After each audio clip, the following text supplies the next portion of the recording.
in that bottom drawer. Yeah, got him. I totally went past him. They're a little unexpected right there.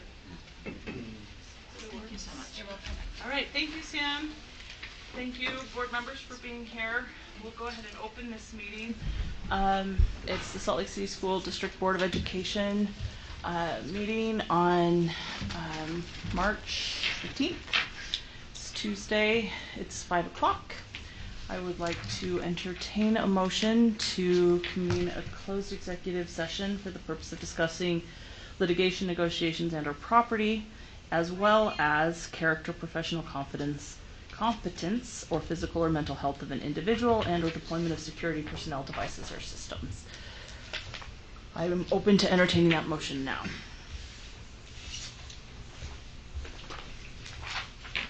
President Ford, I move that we go into closed executive session today, Tuesday, March 15th at 5:01 p.m. for the purposes of litigation, negotiations, and/or property, character, professional competence, or physical or mental health of an individual, and/or deployment of security personnel, devices, or system.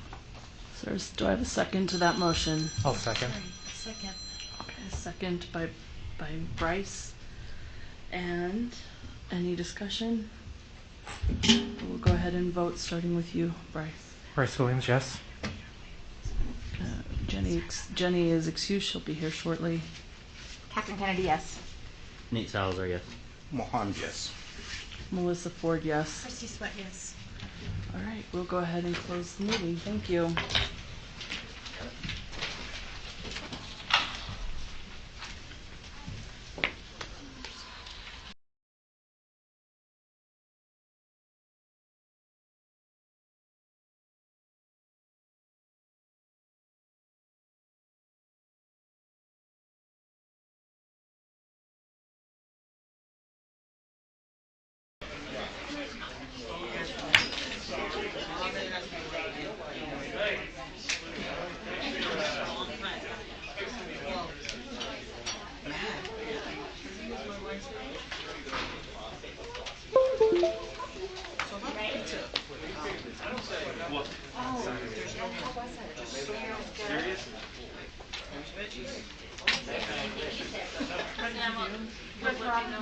Yes. Oh, yeah, I haven't seen her forever. I mean, she sends me invitations. Is this working? Oh, that was her. Who is the speaker? It was mostly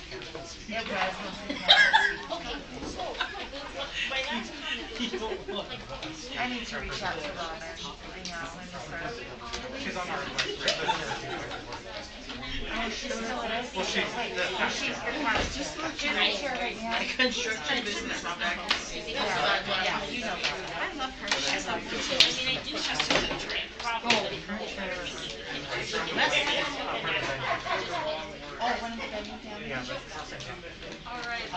Let's find our seats, board members. Let's gather back.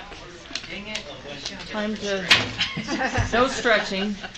No, she can stretch. I'm just kidding. When DoorDash comes with a meat pizza, we'll know. Because it was all the pizza. I don't think pizza's a lot out there. I found that I can't eat pizza anymore. There's Miss Williams on there.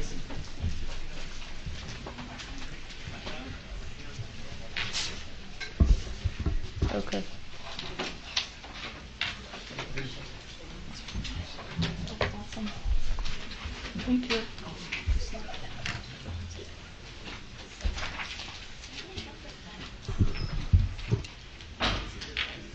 Got someone to do the pledge? Yeah. All right, I'd like to welcome everybody. Sam, are we up and running? Okay. I'd like to welcome everybody tonight to the Salt Lake City School District Board of Education meeting. It's Tuesday, March 15th at 6:35 p.m. Welcome to our Superintendent, Dr. Timothy Gadsden. Thank you for being here. Business Administrator Kersley, and the 7 members of the board. Thank you for all that you do and for all the work that you do. I'd also like to welcome our representatives from our employee associations. We're so grateful for the work that you do to support our employees of the Salt Lake City School District. So I'd like to recognize our SLCSD president, James Tobler. Thank you for being here, James. I think you've got Mr. Harmon with you. Welcome, Mike. Thank you for being here. Also like to recognize B. Alonzo, who's our child nutrition representative. Representing transportation is Cindy Davis. Welcome, Cindy. Thank you for your representation of transportation. Steve Russo is the SLEOPA president, and their board liaison or board representative is Cindy Mills. And I know that Cindy watches on YouTube, so welcome, Cindy, and thank you for your support. And then Buildings and Grounds is Che Olson, and our SLASA rep is Dallin Miller. Not sure who we have here tonight, but thank you, Dallin, for your support of our administrators. We're going to have the Pledge of Allegiance led tonight by Director Chris Jesseland. Thank you, Chris.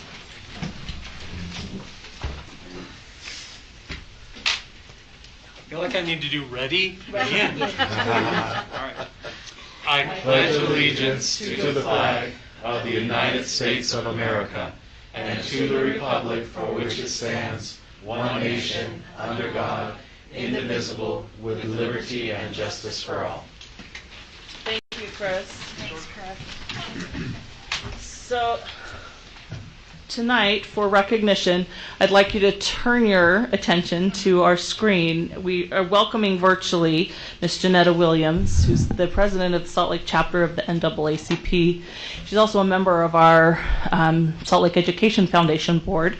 And thank her for all the work that she does in supporting our students. I've personally been a witness to her showing up for our students in times of struggle and trial for them, and it doesn't go unnoticed. It's important advocacy, and we're lucky to have you. Janetta, thank you for all that you do for the students of Salt Lake City and all the support you give for our city in general.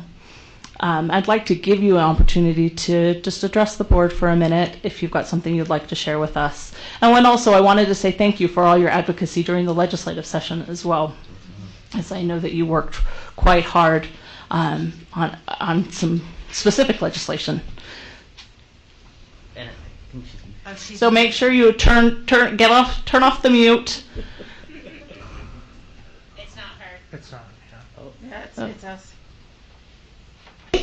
Oh, there we go. There we go. Oh, okay. Mine was showing off, but thank you so much for that introduction and the recognition of the tireless hours that I know I myself and my members of the executive committee, we put in every day and at night, even late wee hours of the mornings. And we did have some of our bills that we were addressing and supporting. Some of them were being heard at the very same time. So it almost was like it would have been great to have a clone, but as you know, we can't do that. So we had to split up and go to different committee meetings. We were able to get some passed, and I wanted to again, to the Salt Lake School Board members, thank you for this opportunity to speak this evening. I'd also like to thank Dr. Gatson for addressing equity and diversity issues along with other superintendents in our state. And these issues have long been a commitment of the NAACP.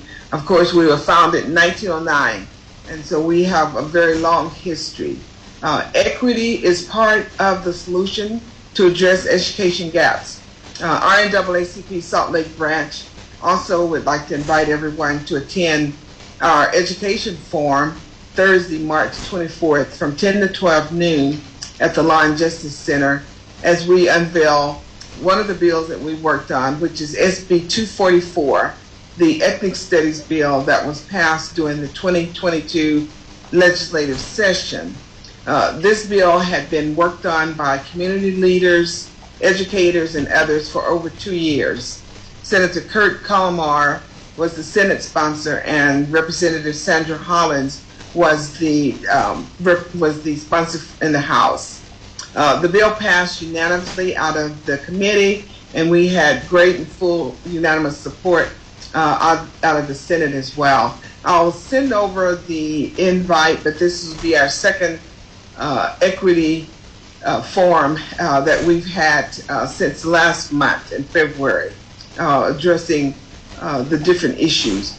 Part of the SB 244 there's going to be a commission put together, and that commission will be 5 senators, 5 House members, and 2 members appointed by Governor Cox. We don't know if the NAACP will get one of those positions or not, but we will continue to work on this. This ethnic studies bill didn't just happen overnight. We actually worked, myself and the other community folks, over 2 years to bring this to where it is today.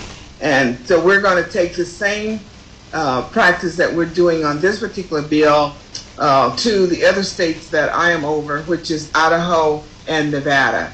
And so I talked to one of the representatives in Idaho even today. So as we address these issues locally here, we want to make sure that we get full support and making sure that we get the information out and we can share with other folks. And so I do attend a lot of the superintendent meetings. Some of you may have seen me before. We held a forum at the Salt Lake School board meeting, district meeting for all of the superintendents back in 2018. And so as you can see, this has been an ongoing effort. And as we continue to work to make sure that we address education issues, we want to make sure that we have open doors of communication with all of the school districts. And so I get calls from the districts, on the way down toward Roosevelt and to some of the other school districts. But this one here is, this forum here is to continue to address different issues that we have coming up. And I'll send over an invite later, either tonight or tomorrow on that. But again, I won't keep you time. I know you're extremely busy. But again, thank you so much for the recognition, and we appreciate the work that we do, that you recognize time as hours that we put forth. It's always all of us about the children, and we want to just say that all the time. It's about the children. And so thank you again. Thank you so much. We're happy to recognize you.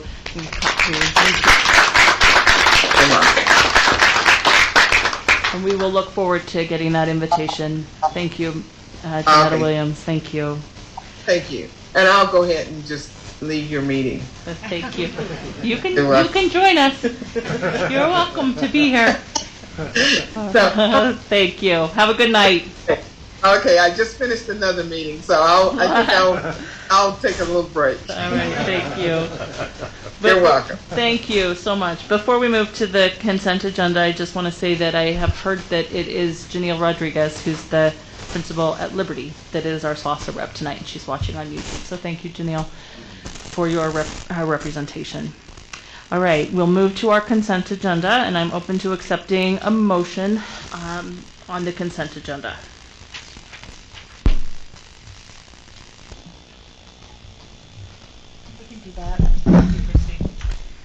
I move that we accept the consent agenda that consists of the purchasing and accounting reports, the tax-exempt lease purchase financing RFP results, Riley Garden renaming, and case number 22-055.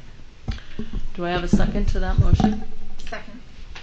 We have a motion by Christy and a second by Catherine. Do I have any discussion to the motion?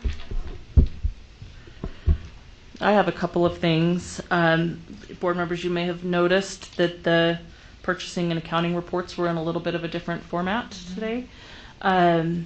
So there's a new software, and pretty much that first report shows the detail that we had asked for in that Excel spreadsheet. So we're looking, I think Business Administrator Kersley would like some feedback on that. And then given that they're the same information, do you also want the Excel spreadsheet? If you are sorting by schools and things like that, then the Excel spreadsheet might still be useful to you. Otherwise, the information is the same. So think about that. But I did want to point that out, that was a little bit different. And then the one question I had was, I do want to say thank you to Dr. Hall and the teaching and learning on the curriculum adoption for English language arts, and I appreciate that the time they put into it in getting public feedback as well. I just want to make sure that when that final vendor between the two is selected, that comes back to the board so that we know which one was selected. Any other comments on the consent agenda? Okay, so seeing none, we'll go ahead and vote on the motion, starting with you, Board Member Williams. Bryce Williams, yes. Jenny Sika, yes. Captain Kennedy, yes. Nate Salazar, yes. Mohammed, yes. Melissa Ford, yes. Christy Sweat, yes. All right, that motion carries. Thank you. And I guess I will say, since I see you here, Principal Aragon, congratulations on the renaming of the garden. Yes. That will be a good recognition for teachers. Thank you for all your work on that and for following through. It's exciting to see that. All right. You will note on our agenda that we have a 7 o'clock time certain public hearing on school, on the student fee schedule. But seeing as it's not 7, I'm going to suggest that we go ahead and move to the discussion agenda, knowing that we'll stop at 7 to hold the public hearing. The first item on the discussion agenda is the school land trust plans and student success plans. Superintendent, I'm assuming we're inviting Dr. Taylor to the table for this. Thank you.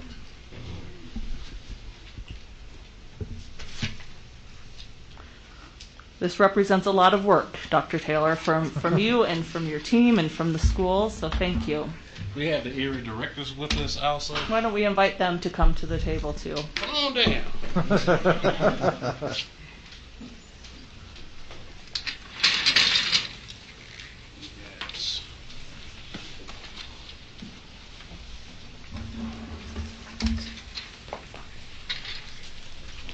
Well, now it's a party. Do you want to share, or do we have one right here? I'll let you have mine.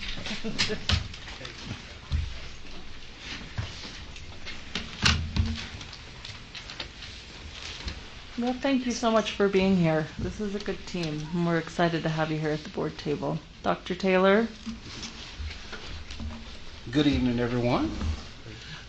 As you look at this, we notice it's somewhat outside of the norm that you normally would not have gotten these plans back like we did, with the intent from USBE to make sure that the plans match what was approved as well as what modifications were made. We're making sure that the board is aware of that, and we're ready to entertain any questions that you might have for further information. Thank you, Dr. Taylor. So, and you noticed as you were looking through these plans that these are final reports from the 2020-21 school year. And normally these plans are due and the final reports are in the fall. But the Land Trust website was down through the fall. And so they're current now.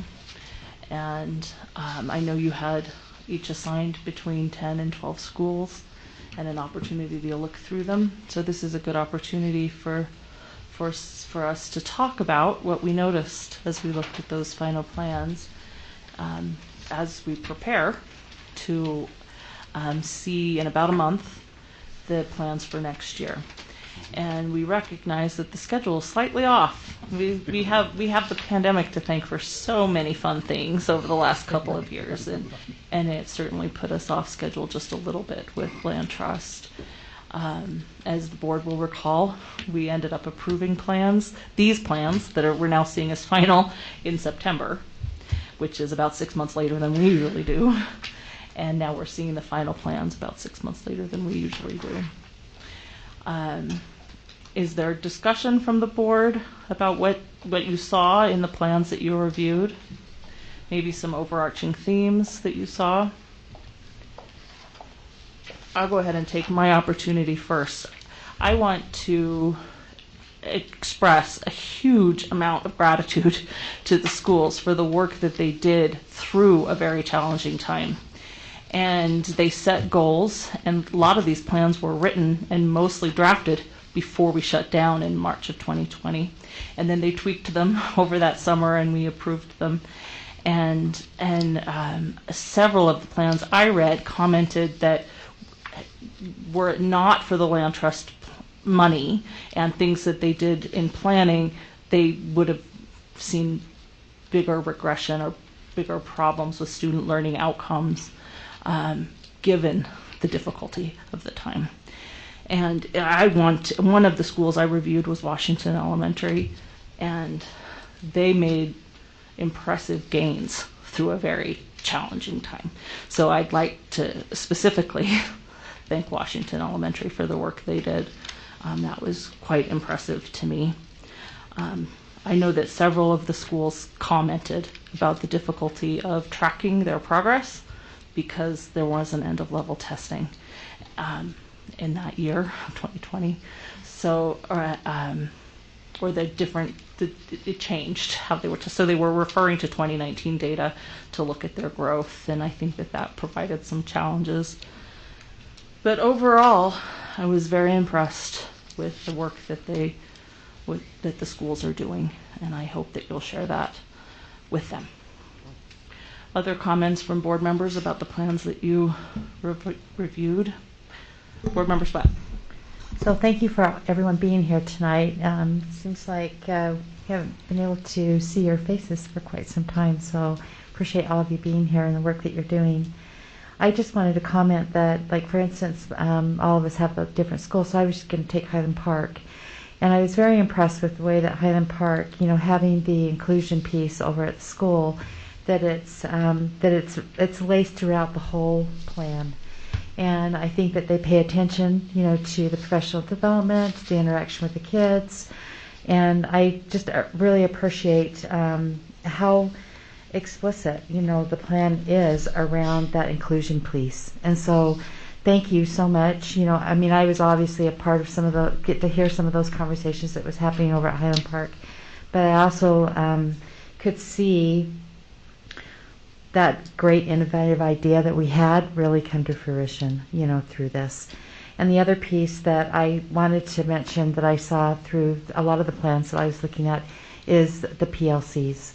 And the work is still being done through PLCs. And I like that those were mentioned in the plans that I read, specifically what they were doing with PLCs, what the work, the time that they allotted, where it was allotted, and how they utilized, that time to work together.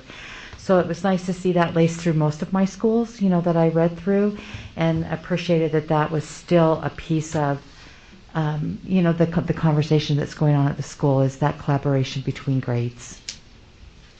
Thank you. Thank you, Board Member Sweat.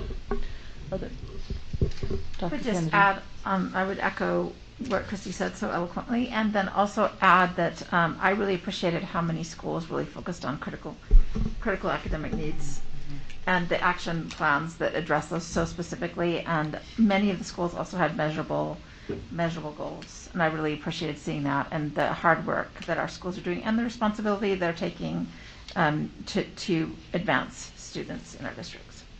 Thank you. Thank you, Dr. Kennedy. Nate? Yeah, so I would definitely, echo what my colleagues have said around the table, all the hard work that, our principals and educators in our schools are doing, and certainly through and up the chain of command through network directors and Dr. Taylor and the administration to our board. So thank you, huge thank you. I did, and to Dr. Kennedy's point about measurable goals, I did notice that there were a few schools, that just kind of had mentioned their goal being to meet typical growth over time, or what's the state standard target, and I saw a few of those types of things in some of these plans that I can talk about y'all offline, but I'm wondering if there is opportunity still to add some more measurable goals to a few of these plans moving forward. But otherwise, I was really impressed with all of the plans that I had a chance to review, and a few that weren't on my list as well.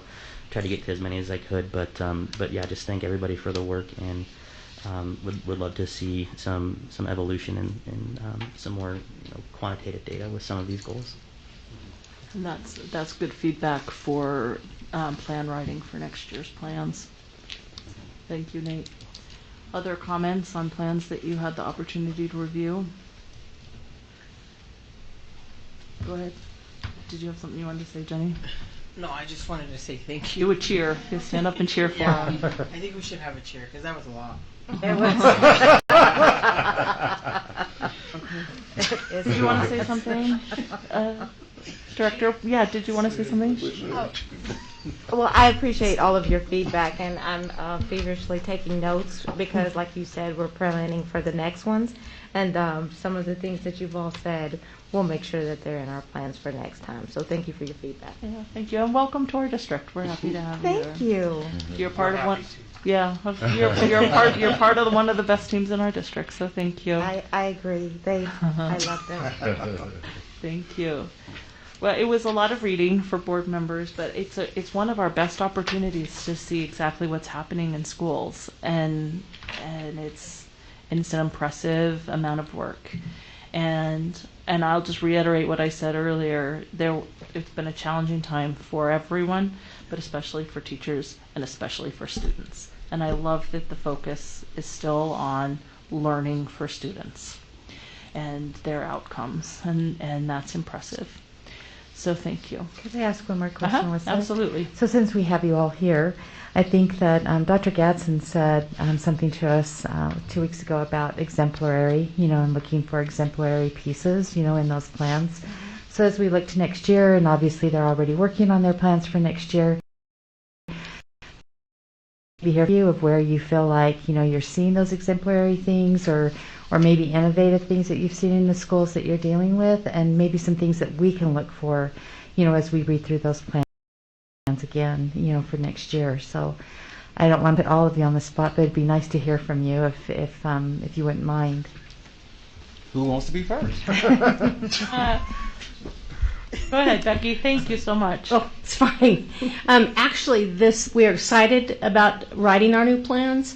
This Thursday in our DLC, we're breaking into teams and having peer reviews of our plans, and we've put together 8 questions within an equity framework that we'll be listening for in each other's plans. And some of those things are, do they have lofty goals? Are they measurable? So addressing that quantitative piece.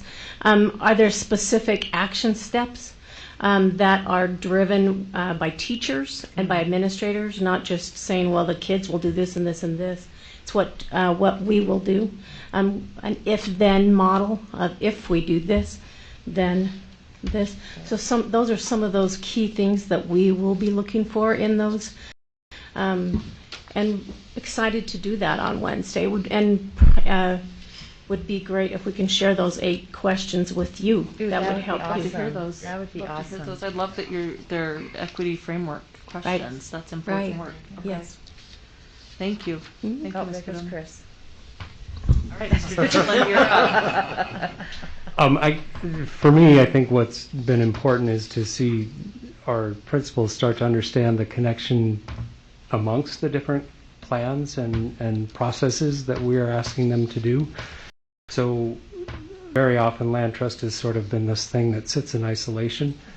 And I think the concerted effort to tie the goals that are written in a land trust plan to the SSP plans for schools has created a more cohesive and more focused attention on student achievement. So I'm excited to actually spend some of that time Thursday bringing them back to those student success plans and really, again, focusing resources on where we know they're going to have the biggest impact.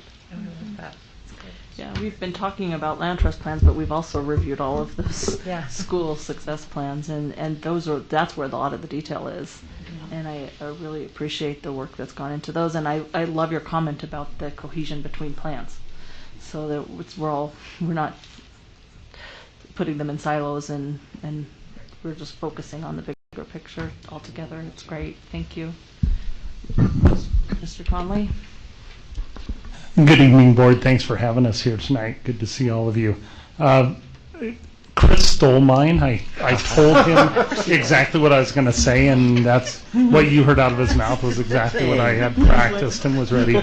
But besides that point, tell you that first. Was it That's right. so, but one thing that I did want to highlight is that I think some of the excitement that we have as a team around here is even for the three of us that are KG Crafty veterans, Becky, Chris, and I, we have about half of our schools are new to us. When Shantae joined us, we are able to shift some schools around, and so for the three of us and for all of Shantae's schools and about half of our schools, this is a new process for us working with those people more closely than we have before. So we're learning as well. You know, you get used to your 14, 15 schools, but then you shift and you have 10, which has been super because we've been able to dig in and do some deeper dives on the data and the work with our principals. But about half of those 10 are new to us, 4 or 5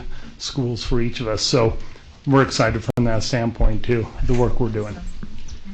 We have about a minute. Dr. Gadsden? Yes, this is going to be very quick. President Ford and members of the board, eventually where we plan to go with this is that our school land trust plans and our student success plans will be tied to our district student achievement plan so that there's coherence among those plans as we work to improve student achievement.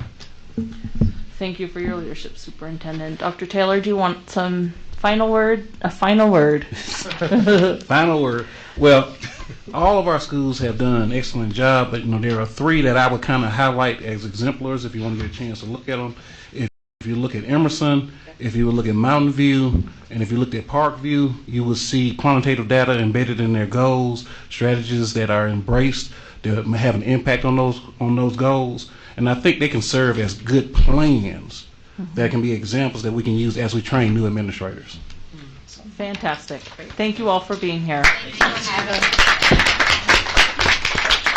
All right, it's now 7 o'clock, so we will turn our attention to a public hearing on our student fees for the 2022-23 student fee schedule. Do I have anybody here that has signed up to speak to the student fee schedule?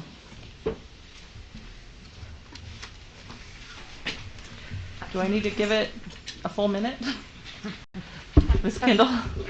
President Ford, I had a constituent who wanted to come and did write an email. I don't know if I should read that tonight, if this is the right time, or when that this constituent said that she could not make it, but did have comments. So I'm happy to hear them now in this setting. If you'd like to share them, Dr. Okay. Kennedy. And this is what the email says. I can't be at the school board meeting tonight. I wanted to voice my concern about the driver's ed fees, which are going up $30 from $120 to $150. Also, why is there a separate higher fee for online driver's ed for $165? I haven't seen that fee from the past. Is the $119 IB test fee raising $20 to $140 per test? If so, that is a big concern to me.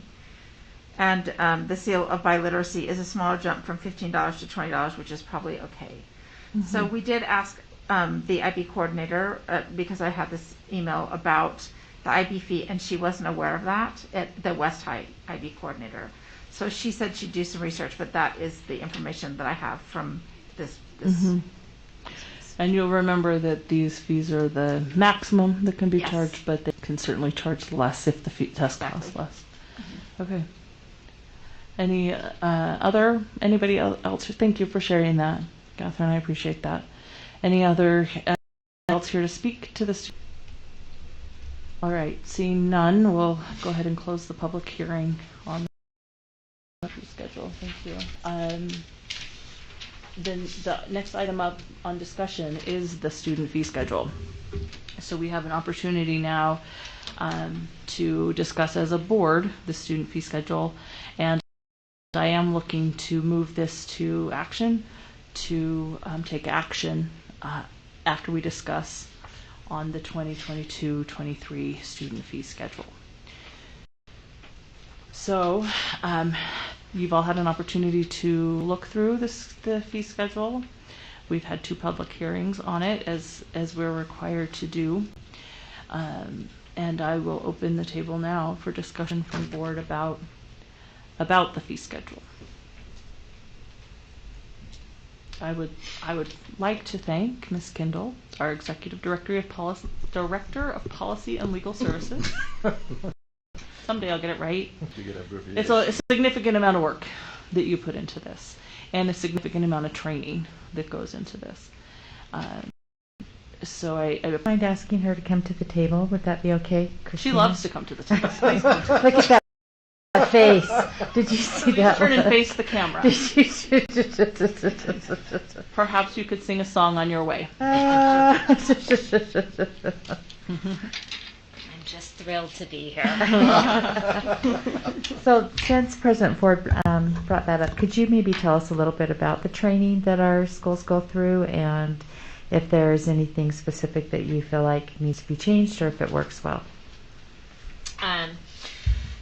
So, as part of the administrative procedures tied to this fee schedule, each school is required to designate a fee administrator. A fee waiver administrator is required to take the online fee waiver training that I specifically create. So it's and Board President Ford takes it as well as the superintendent, as well as the business administrator. So I think it has about like 100 slides in it, and it has like a test portion afterwards. And so they are required to do that. There's also trainings offered through USE as well, pay in to learn all the changes. And then I do a fees newsletter every time that there are changes to it, and at least once every year to discuss that. So I think in terms of training for fee waiver administrators, that has worked well. Business Administrator Kearsley and his team have worked with the treasurers at the various high schools to ensure that the treasurers understand how they should be reading the fee schedule and how they should be implementing it and charging students in accordance with that. So that's a new step that we are implementing this year, is to make sure that the treasurers get training on that. And obviously the area directors work closely with the principals for any fee questions that come up, because I know that they're providing guidance regularly to them as well, and then they call me if they need anything else. So I think it has worked well. We had an audit from USVE regarding fees, and for the most part that went very well, and the principals who were selected to participate in that did very well. So I think we are training our fee waiver appropriately, so I don't think necessarily that needs to be changed. I do change the training every year in relation to any changes in the law that take place. Thank you. Thank you. That's a lot of information, and as board members, as you'll know, that a lot of work went into changing this with spend plans and things last year, and a cap was set last year. So I think that that's important work. Thank you. And she makes the training fun. She asks fun questions too.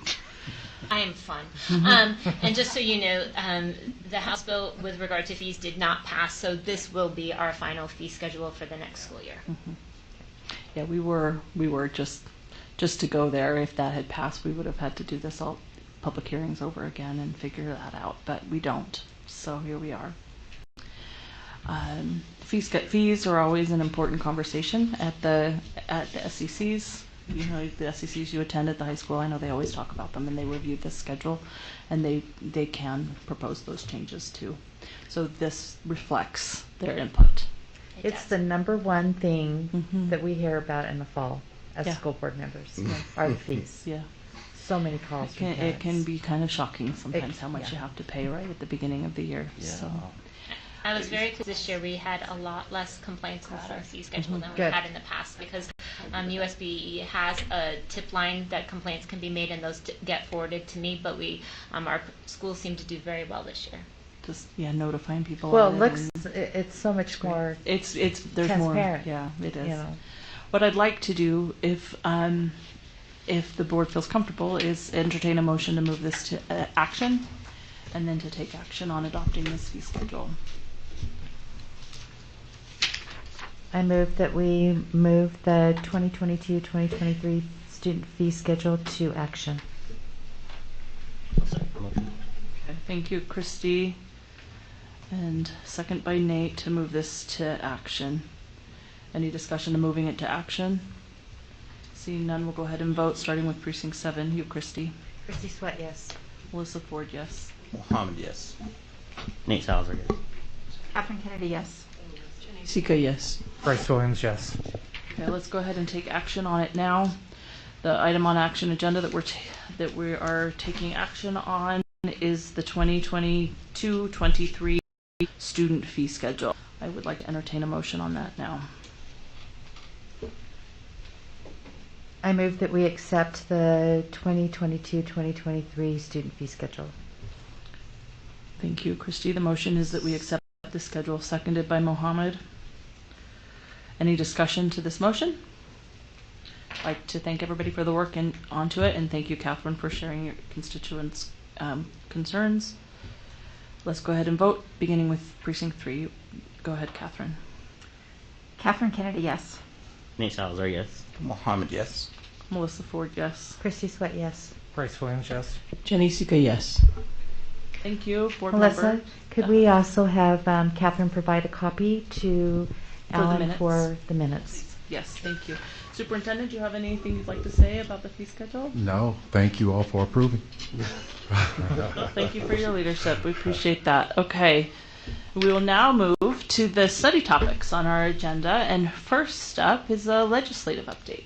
Superintendent. Yes, our Executive Director of Communications and Community Engagement, Ms. Yandri Chapman, will provide that update. Welcome to the table, Yandri. Thank you to Alan for his work. We thought he was going to run it for you. She wants to be on the right side. We know that you've been very busy through the legislative session, and we applaud you for the work you do representing us and our students. Thank you. Thank you, and thank you to each of you. I appreciated whenever I sent out an email asking for feedback or input. I appreciated hearing from you, and those of you who were able to join remotely or in person for some of the meetings. Thank you so much for that. And move this over here. So I want us to start out by giving just a little bit of background. I know we've got a couple of board members who are newer, and just a couple of basics on how public education is funded in Utah. You'll hear a lot about the WPU. That stands for the Weighted Pupil Unit. It's a basic unit of measurement that just tells us how much money the state is giving to LEAs for each student. And LEA, that's another fun acronym, LEA is just basically a school district or a charter school. So if you hear LEA, think Salt Lake City School District. Historically in the state of Utah, the Constitution has had a provision that income tax fund is supposed to be used for education. In the late 90s, that fund was opened up to not just fund public education K-12, but also higher ed. And then in an amendment that was passed constitutionally a couple of years ago, you may have remembered this from your ballots, that fund was opened up to include issues for children and people with disabilities. So things like the CHIP program or other health and human service programs of that nature. So what we've seen is a little bit of the chipping away at the education fund, and I'll talk a little bit more about that. So first off, this year we had a historically large budget in the amount of $24 billion for the state. That's the largest budget the state of Utah has ever seen, and prompted a tax cut, actually. Again, a tax cut, what that means, so people hear of a tax cut, right, and they think, great, more money in my pocket. For us, what we hear, oh no, less money for education, because income tax dollars go directly to education. However, in spite of that tax cut, we were lucky to see a 6% increase to the WPU. It's the second year in a row that we've seen a 6% increase. And that's a decent amount. We'd always love to see more, but we're happy to see at least 6% in the WPU. And just for reference, it does take about 3% just to cover inflation from year to year. So when we hear 6%, that doesn't mean that everyone's getting a 6% raise and we're going to spend 6% more on the things that we'd like to spend it on. About half of that does have to go to inflation and to cover some of those costs. Additionally to that, there are a few budget items that get added after the WPU. One of them is the at-risk WPU add-on. This is formerly known as EARS, the earmark for at-risk students. And last year, when I came and reported to the board, I mentioned there had been a change to that funding formula. Now, the way that at-risk students are funded is by looking at the number of English language learners and the number of students who receive free or reduced lunch. So that funding formula used to include a couple of other things. It means less money in the long run, but this is part of a broader look at how education is funded and is a recommendation from the state board. And for this year, that means $2.6 million. And I believe this is the last year we'll be held harmless, right, Alan? So next year we may look at some changes for our district. Unless they extend it. Unless they extend it again. Which, or if the value catches up. yeah.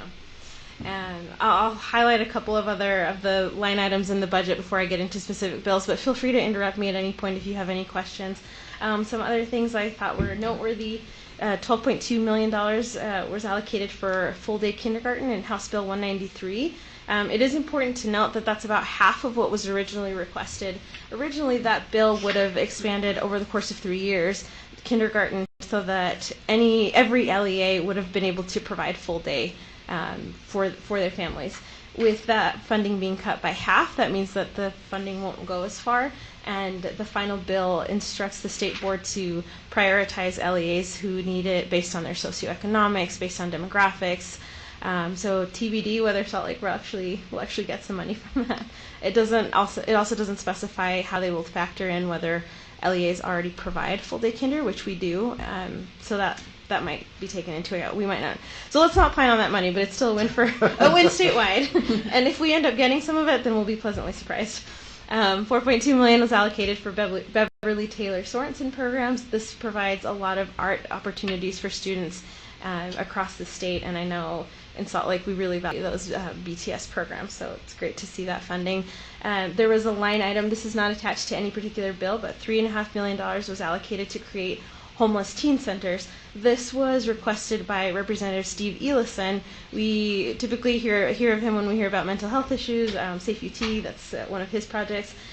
He's also the chair of the Public Ed Appropriations Committee, and so he made this request. And I asked him, because it's not tied to a bill, we can't go look at it and see what it's all going to go to. But I asked him, in his presentation he used East High as an example, and I asked him if East High or one of our other schools that already has a program or a center like this for students experiencing homelessness, if we could apply for some of those funds. And he said, I don't see why not. So that's potentially a source of funding that our schools could benefit from. We are already doing a lot of work to support these students, and I'm excited to see more funding that could go towards that. The items you see on this page, these were, and I'm going to tap on Ellen if I get lost here, but the stabilization account. There was money that was taken from that account and allocated toward 3 big one-time purposes. That happened through House Bill 475. The first one is $64 million for educator-directed preparation time in House Bill 396. The original request, this is actually a UEA bill, and they asked for $25 million, and they were pleasantly surprised to receive $39 million more than they had asked for. We know how hard our teachers have worked over the last couple, always, but especially over the last few years. This money is to provide 32-ish hours of educator-directed time, whether they need to prepare for lesson plans or they want to take some time to further their own knowledge in the subject areas they teach. This money is going to be used to cover that, and it'll be distributed through the state board. Again, funding formula details TBD, but educators should expect to receive 32-ish hours of that directed time. They'll have to work with their principal or their supervisor to make a plan for those hours before the year starts. They'll check in and report back afterwards because they do want to make sure there's an accountability piece. And just something interesting to note on this one is it was funded through one-time money, but there is a promise, not written in code or anything, but just a promise out there that they'll look to fund this again next year. So we may see this again.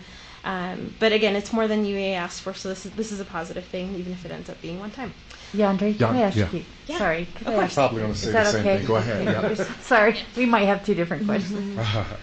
Could you just touch on, because I think it gets really confusing, the different accounts. So can you touch on exactly what the stabilization account is? And this is where I turn to Business Administrator Kearsley. There's often ESSER funds there's some that refer to as stabilization accounts, and I can't say for certain where they're pulling this from, but I think it's from some state ESSER grants to the federal government. again, if I'm wrong out there in the legislative world, I apologize, but so it's not specifically like the income tax fund or the education fund that we hear of. And that's why they were pulled for the one-time purposes, because they're not ongoing funds. And Yandre, what I was going to say is, it's my understanding that those 32 hours is over 2 years. So 16 and 16. Yeah, that's right. Thank you. I appreciate you noting that. The other two things that this money was pulled for one-time purposes was $91.5 million for public ed capital and technology, which Business Administrator Kearsley has mentioned to me that we are likely not to receive some of that money just based on the prioritization that will go towards smaller school districts, counties of the fourth, fifth, sixth. Not us, basically. Still good things, though. And then $50 million for small school capital needs funds. Again, that's not us, but there are a lot of needs in the rural parts of our state, so it's great that they're able to get those funds. So there is a stabilization fund, I believe, that when they took those different pieces of the basic rate, right? So this is possibly there are a lot of different stabilization funds. So this is possibly some where they set aside, and they're using some of it for this year. Thank you. These bills are in no particular order, but I'll start with kind of a bombshell one on the last night of the session, House Bill 11. Student athletics participation. So Representative Birkeland ran a bill last year that would have banned transgender athletes from playing sports at the high school level. This year she spent a lot of time working with stakeholders, talking to transgender youth and their families on how this would impact them. She ended up with a bill that would have created a commission that would evaluate whether an athlete would be able to play. On the last night of the session, with a couple hours left to go, the bill was substituted, and what passed was a ban, with the stipulation that if litigation comes forward, then we move to the commission model. The governor said he would veto, but this bill did pass out of both the House and the Senate. The numbers with which it passed are not enough for them to overturn a veto, so let's hope the governor sticks to that. And he has until March 24th to either sign or veto bills. House Bill 114, School Nursing Services Amendments. This was sponsored by Representative Suzanne Harrison, whose last session this was. The bill encourages but doesn't require, and originally it did require, LEAs to provide nursing services in a different ratio. Previously, we were required by statute to provide one nurse for every 5,000 students. The recommendation is one for every 2,000 students. So we're not bound to do that, but we are strongly encouraged to look at that and see what we can do to get to that ratio.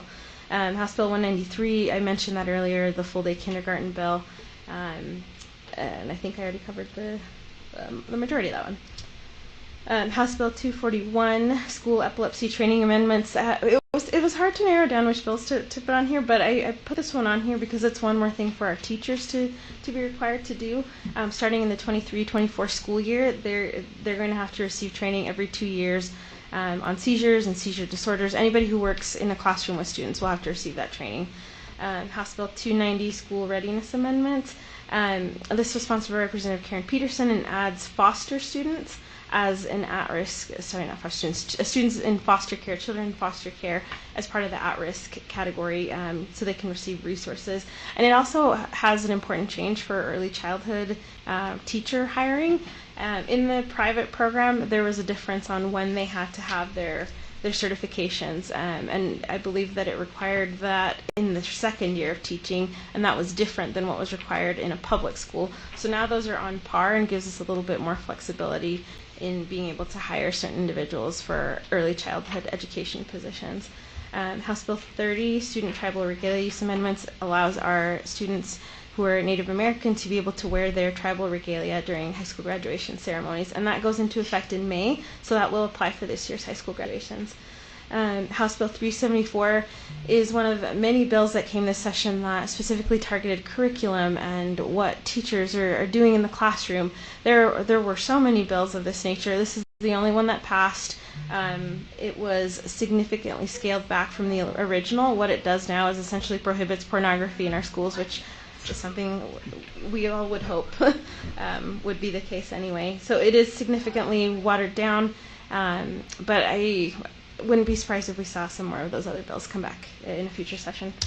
House Bill 386. There are two bills that are kind of similar. This is the first, Education Innovation. It goes along a little bit with a bill I'll talk about later from Senator Fillmore, but this one allows innovation programs at the classroom level or teacher level.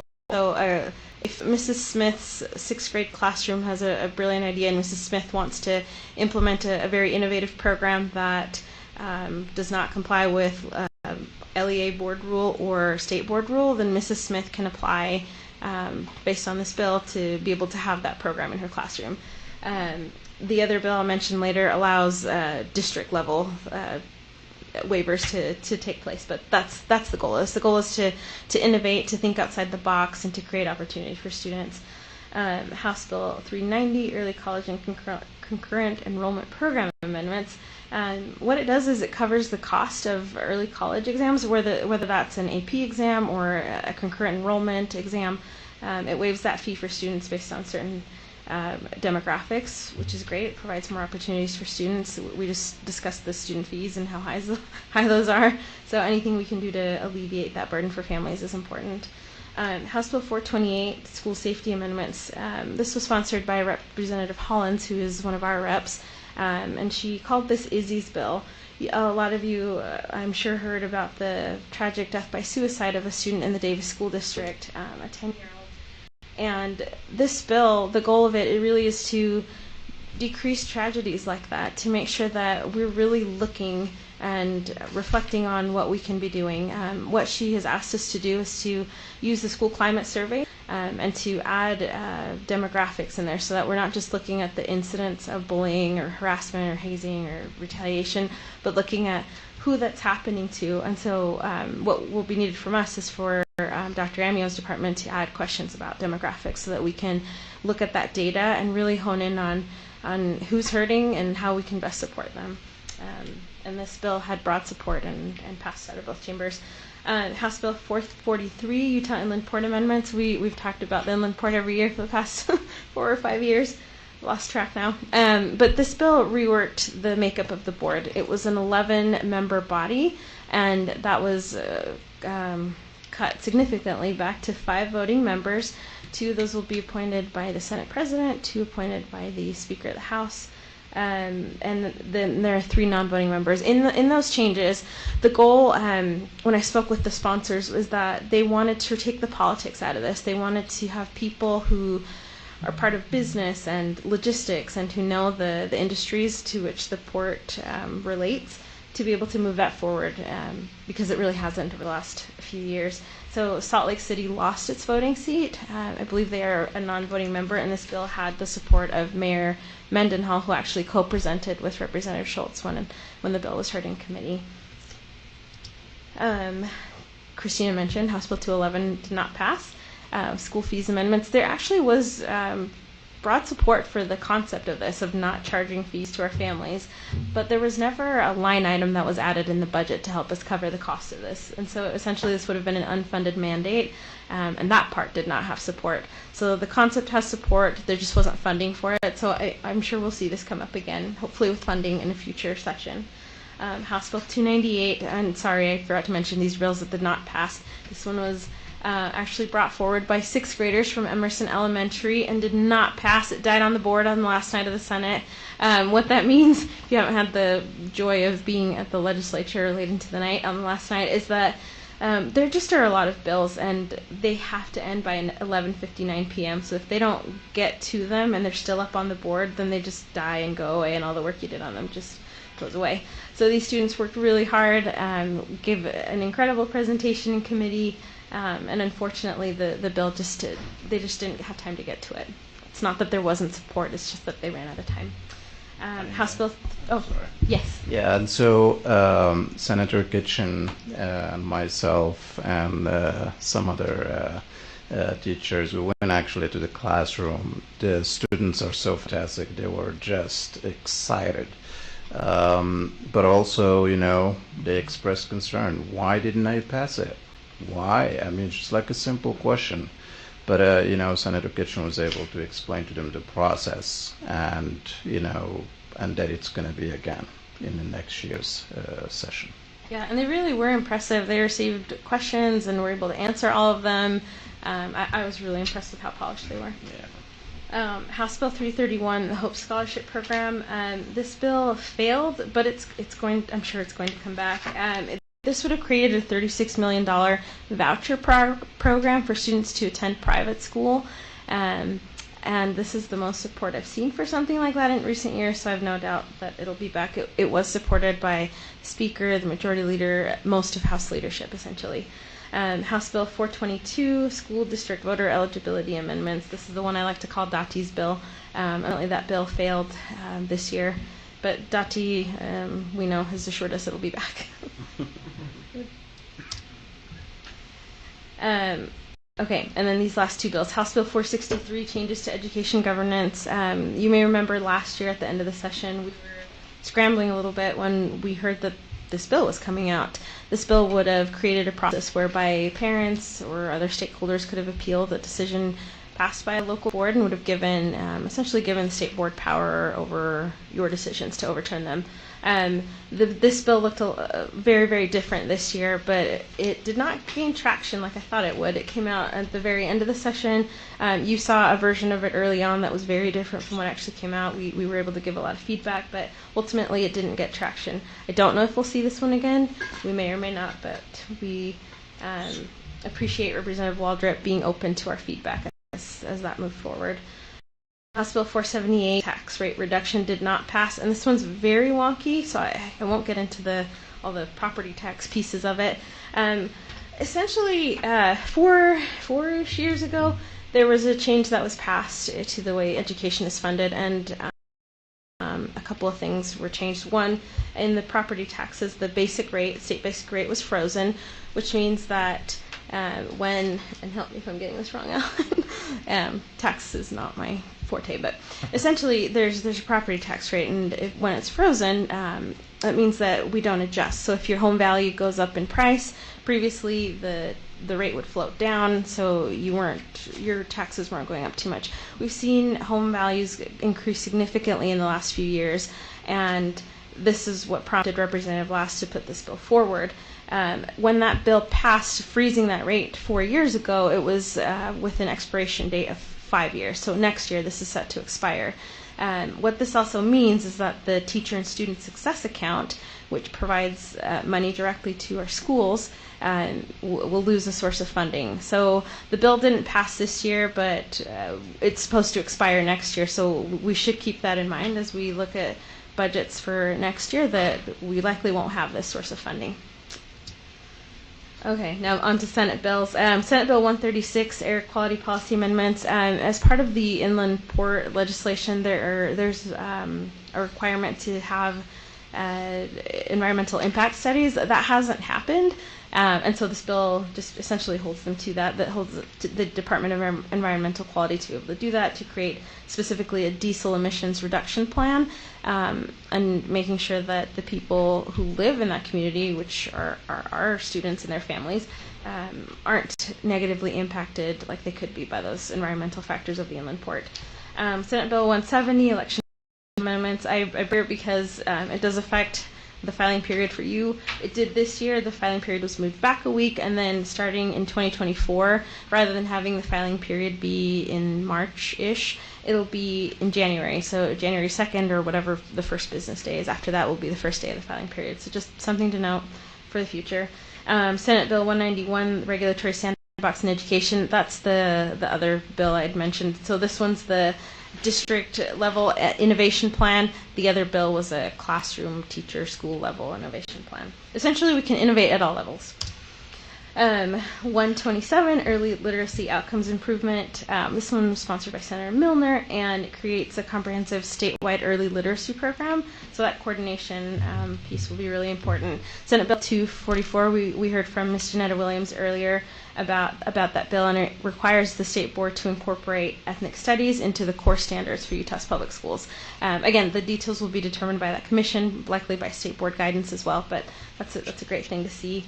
Senate Bill 62, Special Needs Opportunity Scholarship Program Amendments, is a concerning one. This bill, the scholarship program was passed in a previous bill in a different session. It provides it's a special needs voucher bill essentially. But what this one does is it modifies that so that not only the student with special needs can receive the scholarship, but their siblings can too. So this is concerning because it's taking money that was designated specifically for students with special needs, opening it up to students who may not have those needs, and again, just opening up that door to future voucher programs. That's how I'm looking at it. Another concerning one, Senate Bill 211, Income Tax Fund Amendments, changed the name of the Education Fund to the Income Tax Fund, again, opening the door for that fund to be used for other purposes. Senate Bill 251, Vice President Salazar had asked about this bill at the last board meeting, and this bill did pass, but it does not come with a fiscal note. All it does is it corrects a technicality they missed last year when they passed a Grow Your Own program bill. So now paraprofessional included in that, and they didn't realize they had left a group of educators out last year, and so they just corrected their mistake. Unfortunately, it doesn't come with additional funds for us to continue to grow our own more. I wanted to also flag a couple issues for the future. I mentioned March 24th is the last day the governor has to either sign or veto bills. And then these other ones are just things that we should keep in mind for a future session or just in general.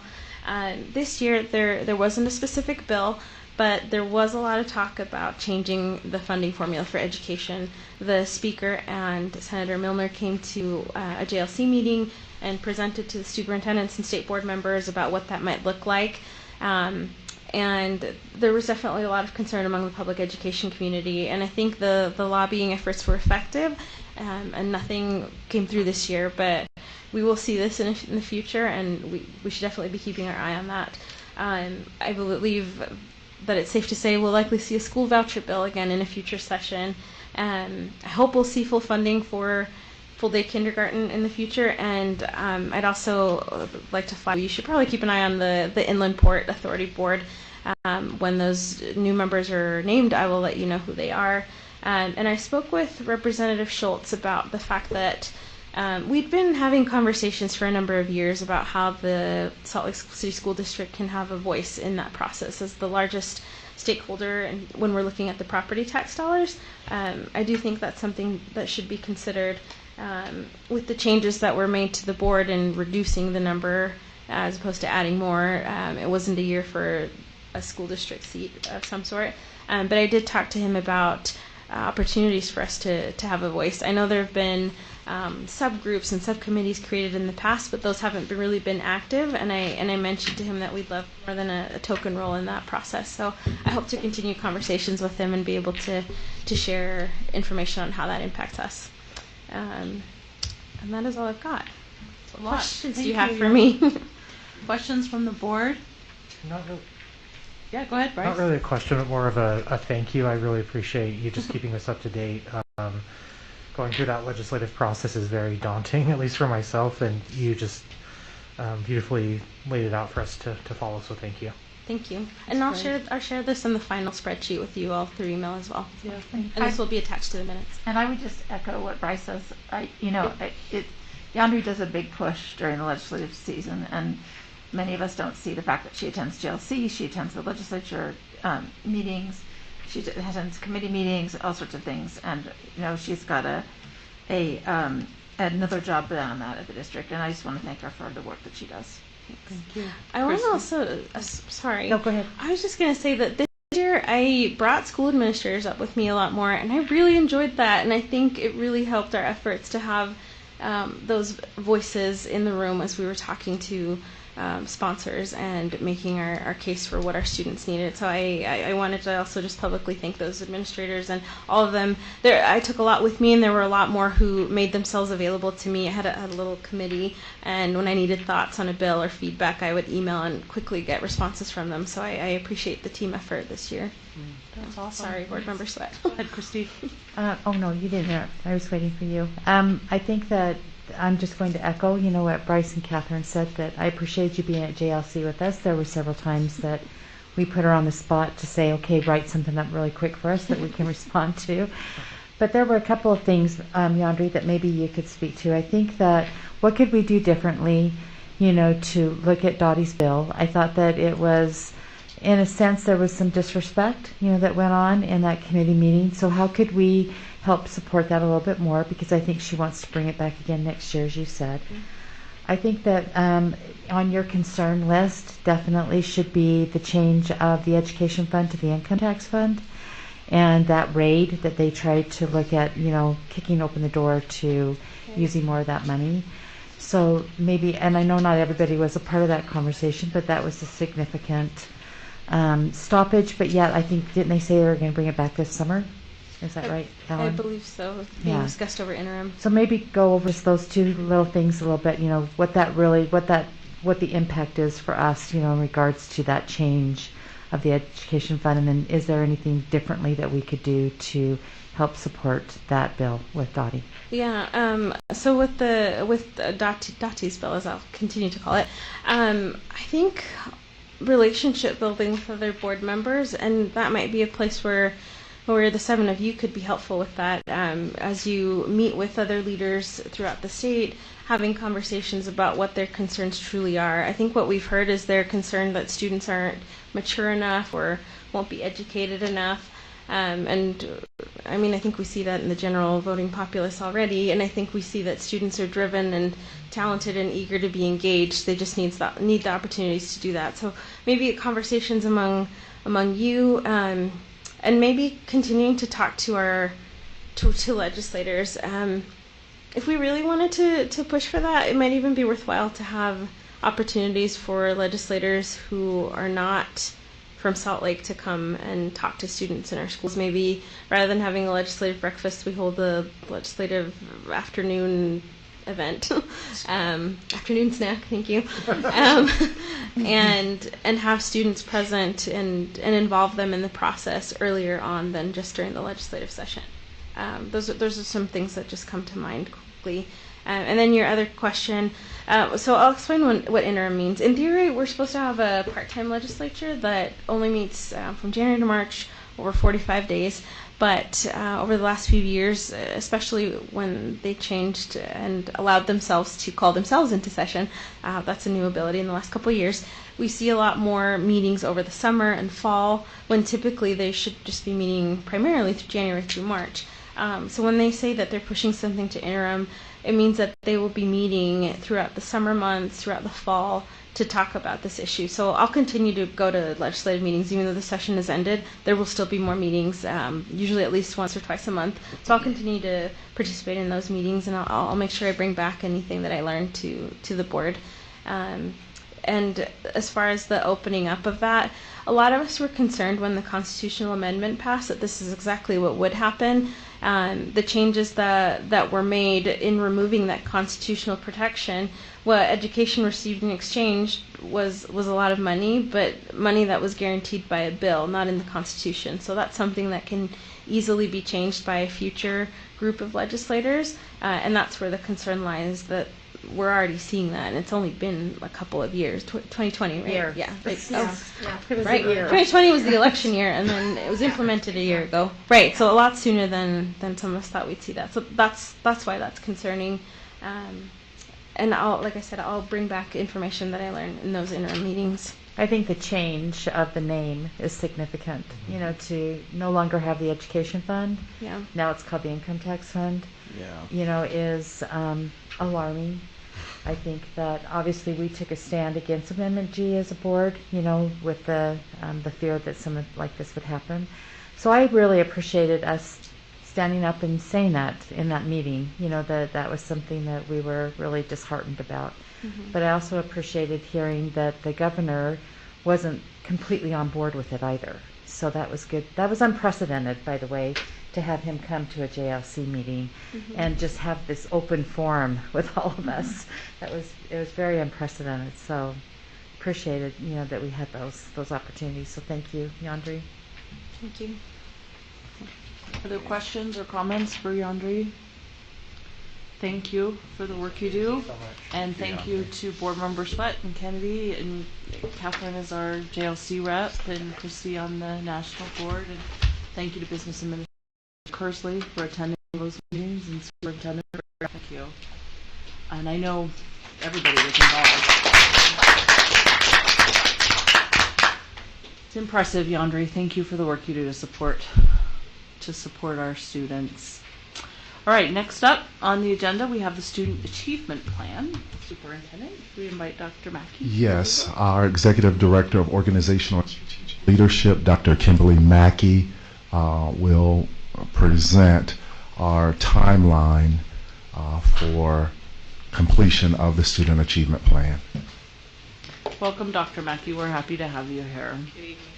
And thank you for this letter, and I really appreciated that you had reflected and based on direction from the board to work on this. So I'm excited to see what you have. Thank you. Thank you.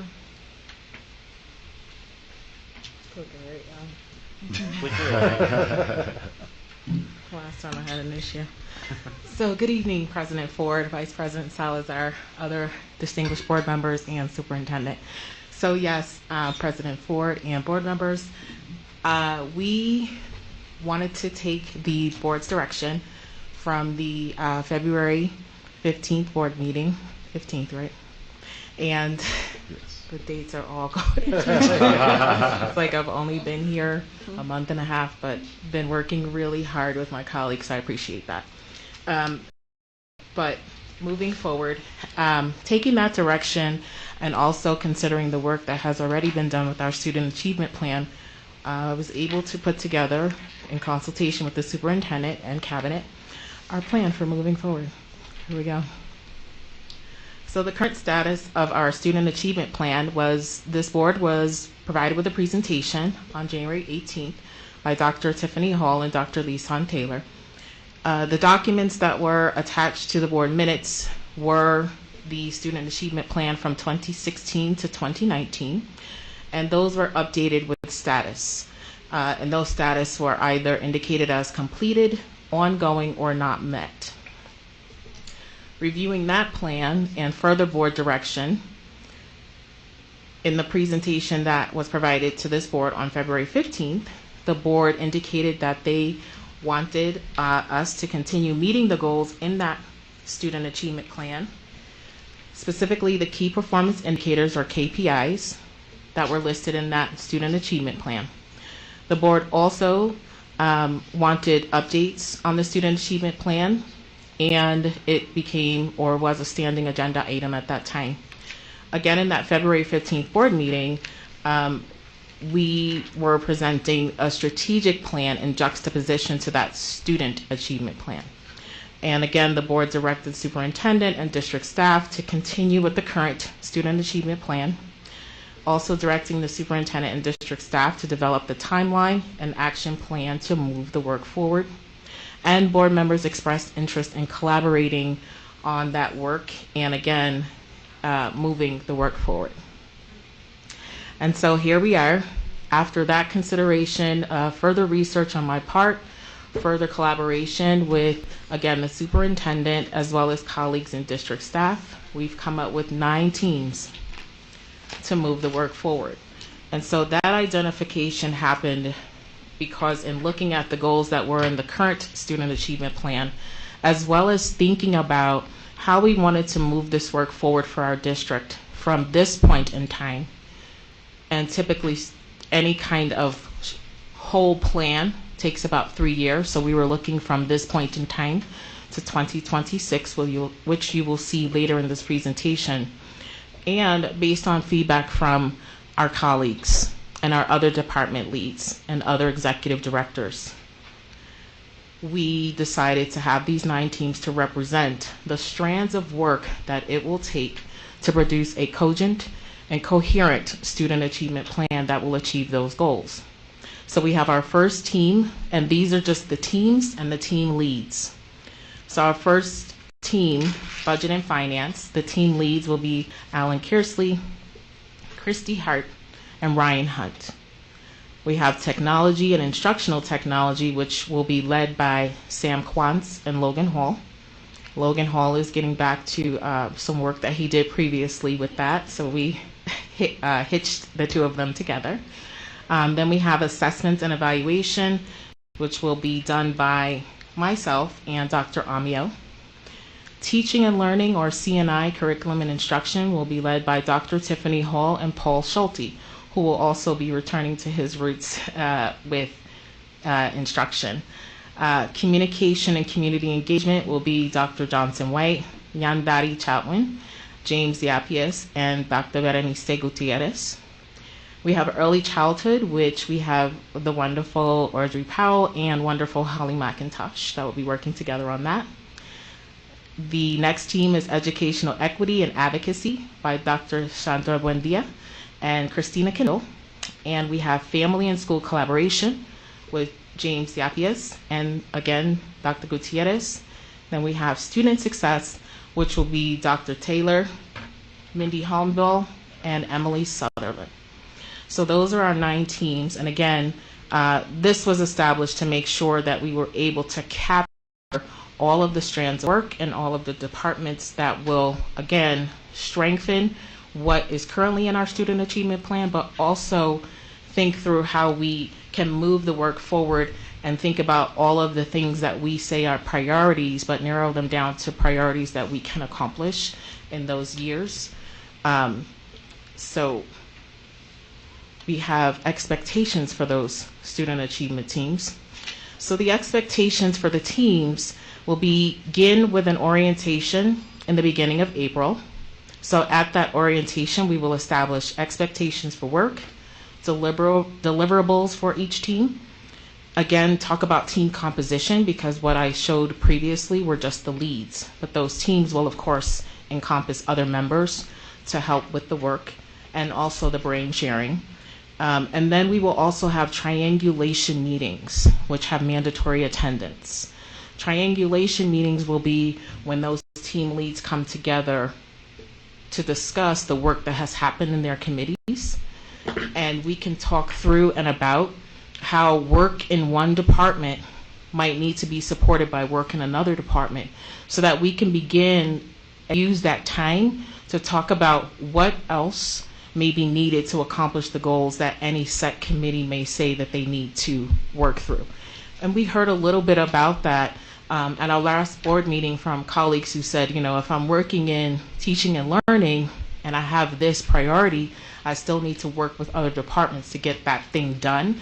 And so that is the impetus behind the triangulation meeting, to be able to do that, so that when the plan is written, there isn't work that is siloed, but work that encourages cohesion and collaboration. So here is a timeline. We're looking at this work taking a year, and that is because we really want the work to be high quality. Also make sure that there is time to collect quantitative data as well as qualitative data, so that as these key performance indicators and goals are made, measured, and established, it will be done with intentionality and with the sort of foundational understandings about what we're really doing and how it's going to really work for effectiveness. So from March 2022, again, we have the committee leads meeting, establishing those expectations along with what those deliverables are for those meetings. We have then individual committees meeting between March and June of 2022, and that's so that those committees can, again, progress monitor around key performance indicators, around goal attainment, do a status check with one another, and identify areas of growth and/or areas where support may be needed. Because then, as you see in June 2022, we are tentatively set to establish triangulation meetings, which again, where the committee leads come together to meet and discuss progress, decide if we need to adapt, adopt, or abandon strategies for goal attainment. So really that whole cycle of continuous improvement mindset they'll be engaged in. And it will happen through a consultancy protocol with the whole group, and again, for feedback and input. Similar to what you heard the school's area directors talking about in their process. We're looking at July, August, depending on if the board holds a session in the summer, to update the board on what has happened in those meetings, and then to sort of rinse and repeat that process all the way through. So you have, you'll have to go down, follow the arrow downwards, individual committee work again happening behind the scenes. After that, update to the board, August through October. And then November, a triangulation meeting. Then you'll see individual committee work again, a triangulation meeting, another update to the board. And then in February 2023, a whole committee meeting, which will be again those leads coming together for the final development of what we propose to be our 2023 through 2026 student achievement plan. And then final board approval in March 2023. So our projected and expected outcomes is that all of our committee leads will meet for that initial orientation meeting, which at the time of this presentation being drafted had not been set, but it has been set as of this afternoon. So it's scheduled for April 8th for the first orientation meeting, and 3 triangulation meetings over a period of the 1 year, which you saw. And then the Student Achievement Plan committees meeting periodically throughout the 1 year. And again, sort of that rinse and repeat cycle of where we meet, triangulation meeting, individual committee work, and triangulation meeting, update the board, etc. And then the committees will monitor current and ongoing progress for achieving the Student Achievement Plan goals. And this is really important. Utilize database decision-making processes to determine the current and ongoing SAP goal attainment. And that's really important because we want to make sure that we model at this level the expectation for our schools and making sure that all decisions are based on data, not just quantitatively but qualitatively, but how all of it comes into context when we make decisions. And of course, the updates to the board will be comprehensive during this process because we want, again, at the end, to have this robust student achievement plan for 2023, 2026 for final board approval in March 2023. Again, tentative.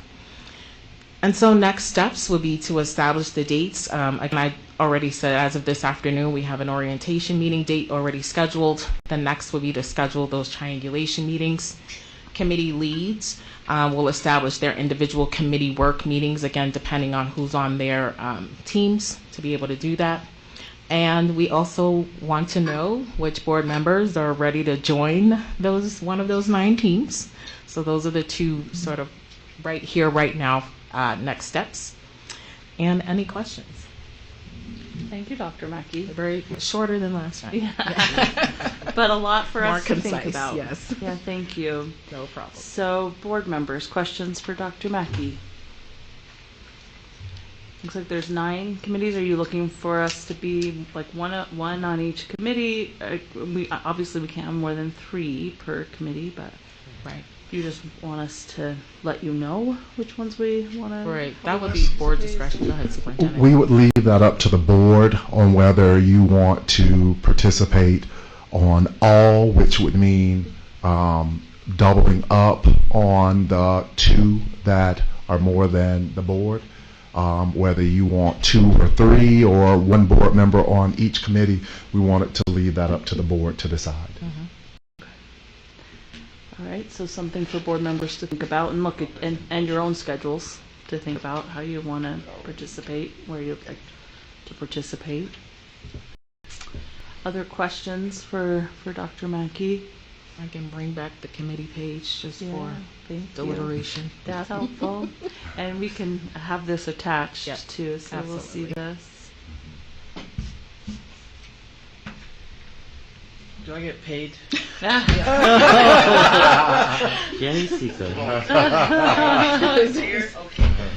The business manager has spoken. Every 2 weeks you get paid. Yeah.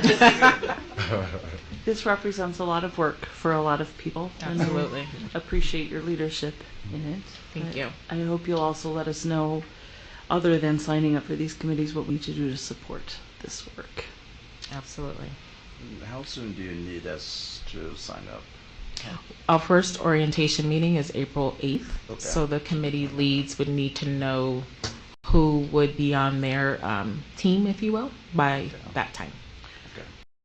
Who else will be included in these committees besides these team leads? Who's invited to participate? So as I mentioned, the committee leads would decide who else would need to be on their specific committee to get their work done. Folks have already started coming to me saying, hey, I need this person to join, and that's all fine. It's essentially it's been communicated a lot in this building about what's happening, so a lot of folks are asking to be on the teams. We have that as well. So the final names and numbers are still yet to be determined, but we're looking to have the leads know and flush out their teams at least by the 8th, so that after the 8th they can communicate out with every person on their team. We want a diversity of perspectives serving on the committees, and that's why we started with the leads, and we want to kind of allow the leads as they work together and determine what their scope of work is, who are the voices that need to serve to help them get that work done. Melissa, could I ask? Yeah, go ahead. Dr. Mackey, thank you for such a great presentation tonight. It's a lot of information, so thank you. Maybe what I'd like to suggest, I mean, I love the idea, of, one or two of us, serving on each of the committees. But I'm wondering if we set an expectation around that shared governance model, that we do have teachers and parents and, the board, so that, I mean, that's how the committees have been done in the past. If we weren't going to do a shared governance model, then, how would we get parent voice, into, those committees also. So I'm just wondering if there's an expectation, Superintendent, that we could set, to say, let's make sure we have a makeup of district personnel, school personnel, teacher, parent, board, just so that there's as you said, a diverse number of at the table as we talk to the 9 pillars. Right, and that part of the process we aren't changing. That was already in place for the student achievement plan, and I assume that's what the board was asking us to stick with. What had already been established to develop the previous, so that won't change. That's great. I mean, I just didn't hear that, so that's why I asked. Right, and that could be that could have been my fault, because it is assumed that it would happen, and it is an expectation, and as well as the parent advisories that we have, teacher advisories that we have, all of that information plays a role into how these teams will conduct their business, if you sort of speak. So it is the expectation as they flush out their work that that process will be embedded in it. So may I ask one more question? Of course. So, Dr. Mackey, can you talk a little bit about why we don't see special ed up there? They will be included in a number of places. They are included, embedded again, in learning, educational equity and advocacy. They're also going to be included in early childhood, because we also have students with IEPs in early childhood, so they're embedded in different portions. Okay. But you don't have all the director. Throughout. You don't have Aaron. Because these are just the leads. Okay. Right, and multi-language learners as well. Correct. Because they have to, they intersect all of our areas. We didn't want to assign a director to one. Correct. And they be totally bogged down with responsibilities for that one essential. So they will float between the So you've essentials. got these as leads that will be in the specific areas, but then you'll also have other people that'll be, as you call them, floaters. Yes. Absolutely. And our special ed director is considered one of those. Yes. Floaters, Absolutely. along with her. And could I would love to add to that too, because I think I'd love at least one voice on each of these committees to be a special ed representative. I agree. So that there's one of the committee members has that lens that they're looking for on every committee, actually. Absolutely. Okay, thank you. Other questions thank you for those questions, Christy, and any other questions from board members? So just for clarity, we will be moving forward with the current student achievement plan as we're developing this one through this Correct. process.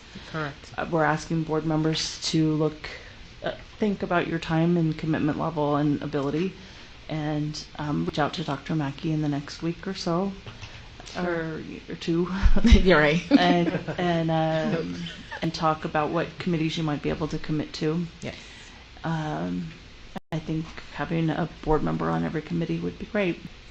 But I recognize that it's a lot. So if you can't, please don't beat yourself up over that. Right.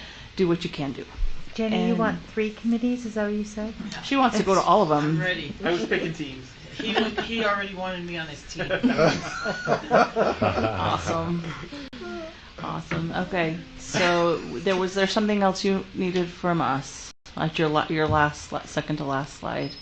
That was all. We're just going to, so along with board members deciding the dates. Okay. And we've already established one, and then we will, from the orientation meeting, to establish triangulation meeting dates.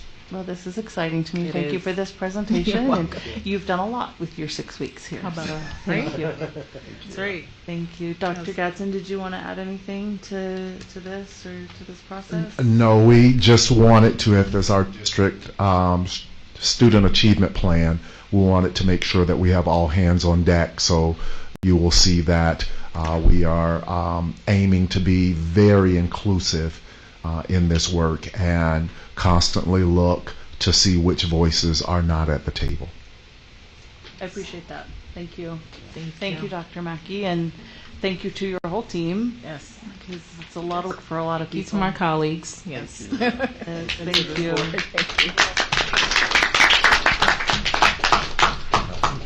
All right.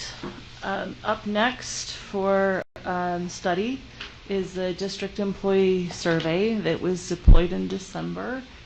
And Superintendent, do you want to introduce this? And I'm sure you have people to Yes. the table. Dr. So Amio. Dr. Tiffany Hall and Dr. Michelle Amio will be coming forward to share our data from our client satisfaction survey.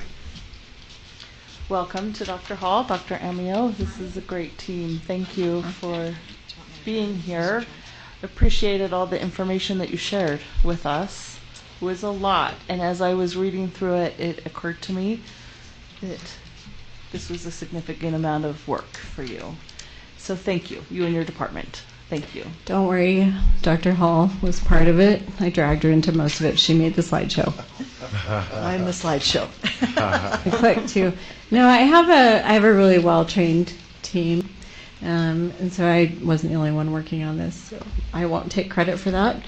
So I'll talk a little bit about the way the report is organized, so that it's quick. So it's organized in a way that someone can get a quick summary of it with the executive summary, and then the climate pieces, and then it breaks into the 11 departments, and the 11 departments have an overall rating, service category ratings, and then sub-department ratings, and those were for all of the directors over those departments, so it was really easy for them to see that and view that.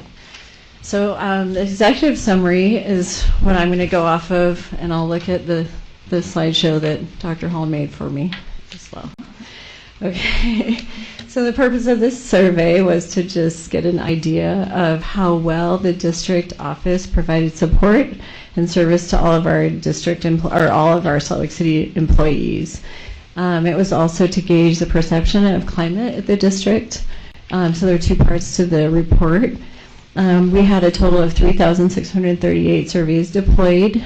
It is a confidential survey, so whenever we deploy surveys, we use a unique link, which is attached to a table that we've gotten from SAM and IT, so we can secure those data. How we kept it confidential in this case, because it was employees, is when we pulled the survey data back in, we dropped all the personal identifiers so that those of us who were working with the data didn't have any information other than job role or category or location, which is why we did the unique link. Of course, this is a qualitative survey report. There are descriptive statistics, but that's not a quantitative analysis so much. Most of the work, as you said, President Ford, was in the qualitative piece. If we were to do the posts, we would just do the quantitative piece, because the responses were what we expected to be around, response rates and things like that. Well, we'll get into that in just a second. How the surveys were deployed. Each employee was accessed those, and they were asked to indicate what departments they interacted with. So we have 10 departments, but I made an 11th, and that was IT. I didn't want Alan's numbers to be inflated. So, no. We actually. I would like you not to consider my budgets in that comment. That was it. I'm sorry. Also, today I was told that Sam Quantz is a good friend of mine now, not just a friend. So I found that out. No, we did that because we knew that there were departments that interfaced heavily with our employees, and we wanted to make sure that all of our department leads had the right information. All jokes aside. So what we did was we asked our respondents to indicate the department they interacted with at least once in a school year, and then the survey took them to those departments that they interacted with, asked them for overall ratings, then asked them of the sub-departments who they interacted with, asked them for ratings for the sub-departments. So for example, if someone interacted with teaching and learning, they would be asked if they interacted with my department as a sub-department of teaching and learning. So all of those departments, including the sub-departments, were rated. That's the descriptive piece. And then if anyone indicated a dissatisfaction, we asked them about that. We asked them to give us some feedback. And we really got a lot of feedback, but it was professional and very constructive. We didn't get anything that was personal or anything like that. So we did get some good feedback and things that we can use. Okay, and then at the end of the survey, people were asked to acknowledge somebody or a department if they had anything to say, and we had overwhelming hundreds of comments about people in all departments, in every sub-department, so it was really great for us to read, and it was really positive experience for us too, so it was fun. So overall, the overall ratings for this report were positive. So everyone had at least a 50% or above rating, which is what we wanted to see. So where are you? We were just getting to respondents, but when President Ford, you talk about the amount of work, one of the things that Michelle's department does, Dr. Amio's department does, is goes through all of those reports, pages and pages of reports, and identifies trends. Do you want to talk just a little bit about how you pull those trends in so that even as you report, they're still confidential? Because very often it's possible to take a comment that was written positive or negative and still be able to attribute that back to someone, and that's something that you also worked very hard to. So in qualitative research, so we do mixed methods research in our department, of course. We do a lot of quantitative, but in qualitative, one of the things that's really important is to read every single thing someone writes, because if we ask them to tell us something, then somebody has to read it, and we have to analyze it, and we have to report it. And that's expected, and that is why we have high participation rates in our surveys, I think, because people do see their responses in our reports. How we do it, to keep it confidential, though, is that we do coding. So we have a couple of people in my department that will do first-round coding for groups of comments, put them in themes, and organize them into categories. And then I usually do the rest of that work. I do second and third round coding and organize basically the summary of a group of comments so that it keeps it personally, so it keeps it confidential. One of the reasons we didn't include the actual comments is that I couldn't tell you if Dr. Hall, for example, read a comment, if she could actually identify the person or not based on what they said. So we're really careful about representing what people said, but also making sure that that constructive feedback was there and that it's actionable. Yeah, thank you. And I just think that's important to say, because the two questions we get are, first, is this really confidential?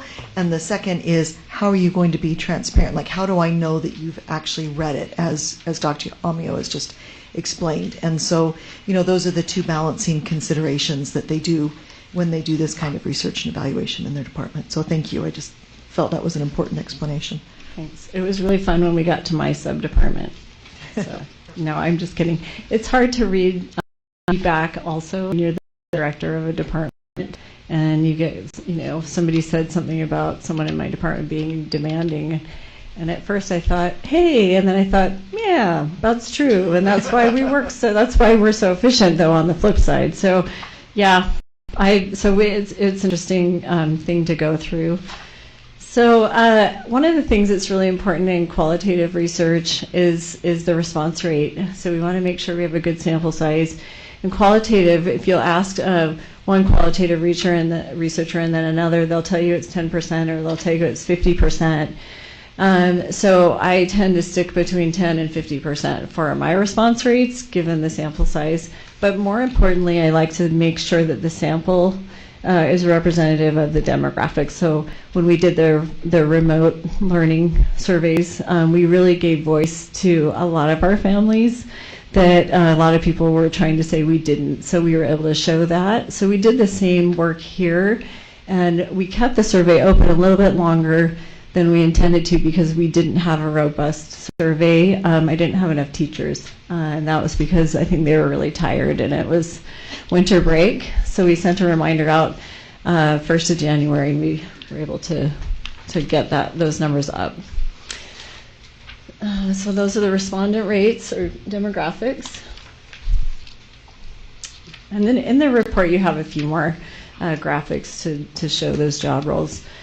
So this is the overall outcome across categories, and you can see that everyone has a good response rate or good satisfaction rate. Organizational and strategic leadership.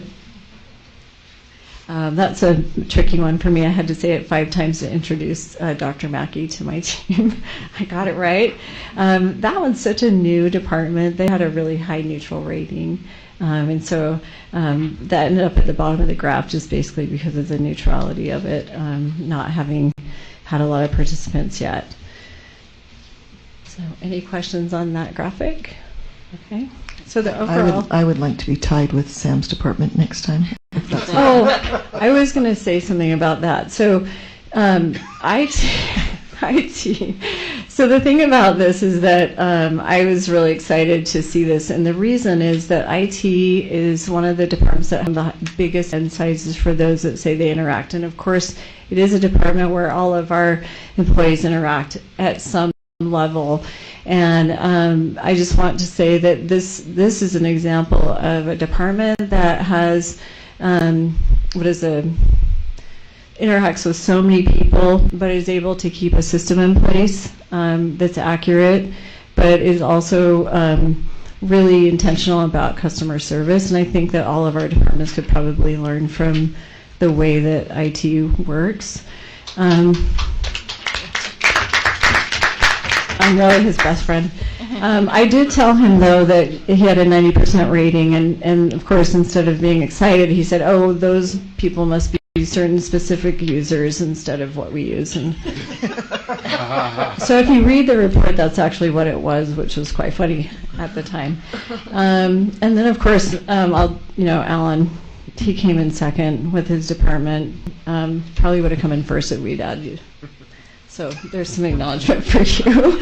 And now you can tie us back for budget.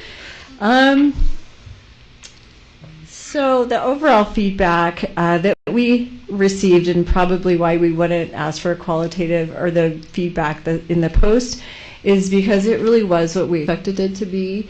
A lot of people were talking about resources, and that includes human resources like coaches or things like that. Or talking about staffing, customer service and timeliness. That's something that we all can work on and do a better job. And then a large part of the comments or feedback had to do with things that we don't really have any control over. In my case, I'll talk about me for a minute. That would be state accountability, and we got a lot of comments about that. for example. So those are things that we expected. So that's good. So those are things we can work on. Okay, so overall district outcome and support. So this is the overall satisfaction in terms of the support that people receive from the district offices. All of these are positive, more so than negative. And then, of course, you can see by job category, we have administrative secretaries, principals, assistant principals, school counselors, teachers, district personnel, and school auxiliary. School auxiliary are those that are associated with the district, like audiologists or special ed specialists that are located here but then are out in schools. And then everyone else in the district. Okay, and then this is the question about direction of the school district. And then again, how it broke out by job category. And then the last two questions were about climate overall, and then by job category again, and then professionalism at the district, and then the overall rating by job category. And that's it. So that was the first part of the report and how it's organized, and then at that point it breaks into the 11 categories for the directors so they can take it back to their departments and review. This is so much information. Dr. Hall, did you want to add to that? Or? No, I did want to thank Michelle's department, Dr. Amio's department, for all of the work that they did to really be thoughtful.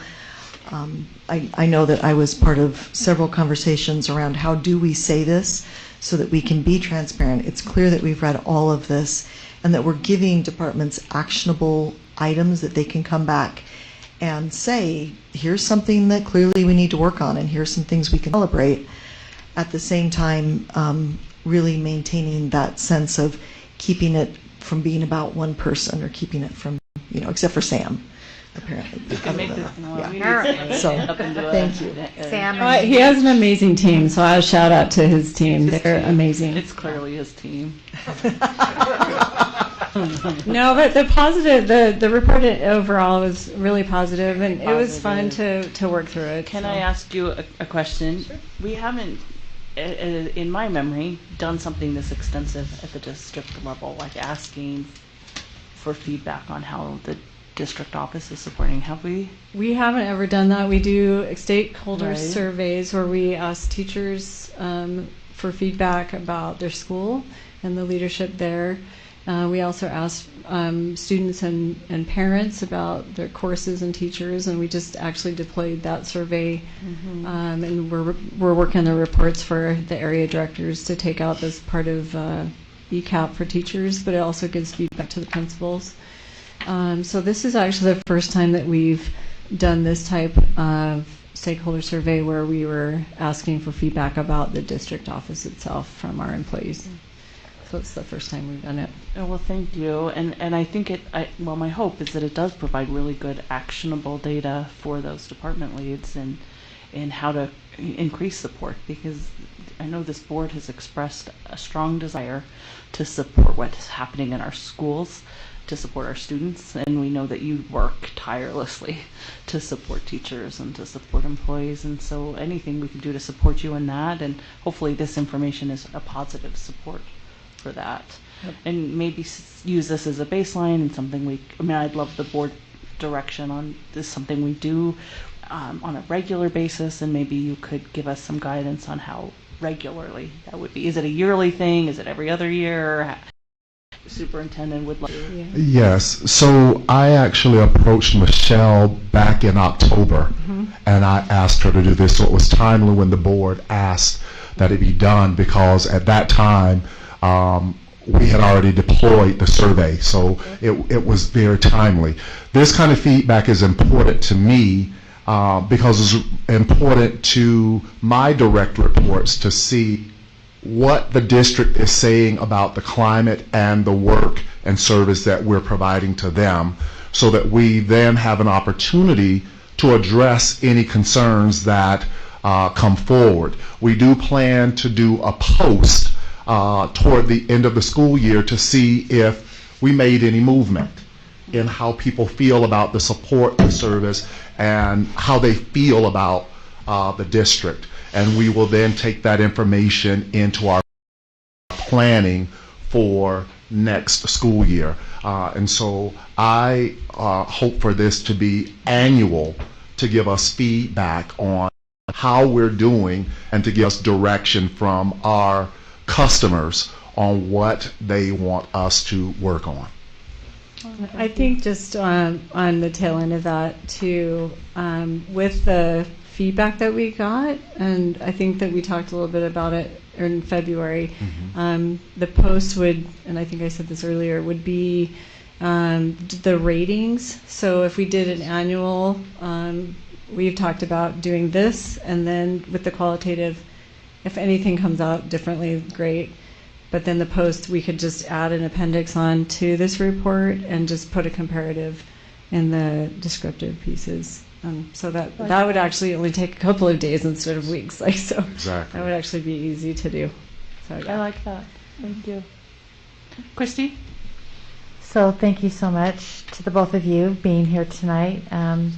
I would say that the information that you've given us tonight, along with what April sent us and then this book, is really what we should be reading, because there is so much information here. I agree with you, Dr. Gatson. I think that, you know, looking at these specific areas definitely gives you some indicators. You know, it's a little concerning that our assistant principals and some of our school counselors, you know, are in those red and orange areas. I always worry about the gray areas. So I'm glad you said that about Dr. Mackey. Well, we give her a pass. But I always worry about people who are indifferent, you know, about their job or about the information or the support that they're getting.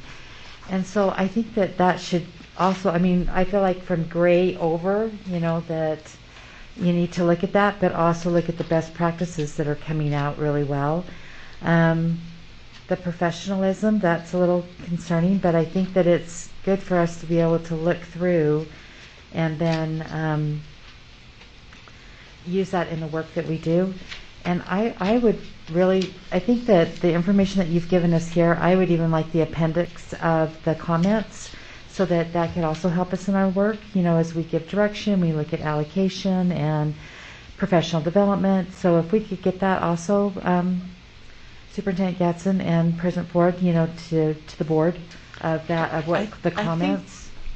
Well, let's talk about that, because I think Dr. Amio was saying she read all of the comments and put them together in categories and gave us the themes to protect privacy. And so I do think we want to, I mean, maybe could I thought give that us there those wasn't categories. anybody's names that were attached No, to it. I didn't put it in this report because it's a public-facing report. So it's not in this report. she It's said. not, but the summary of them are. Summary is in this Had report. this been like a private report or a closed meeting report, Wait, then the it summary is not in had- this report either, though. Right. It's not. in The this actual summary of the constructive feedback is in each subdepartment and subdepartments.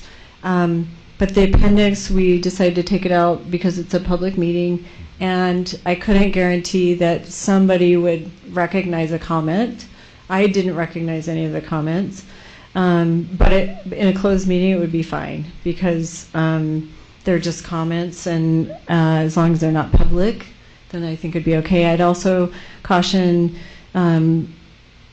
using them in a way, maybe I wouldn't make them public. I would I would want to hold them confidential. So if we did provide the appendix to it, then I would recommend it be in a closed meeting and not made public. I wouldn't want to see those posted. It would be protected. But the summaries are in this report, so you can read The summaries are, but the comments are not. I just want to make sure I understand That's that. correct. Yeah. So in the qualitative pieces, usually, and Dr. Gaskin can speak to this too, we typically would use evidence from the comments, but because of the confidentiality of it, I didn't even feel comfortable doing that. Right. And so the comments are available and they're organized in an appendix, but because of the open meeting, we decided that we needed to not include them, and I assume that was probably what you would recommend.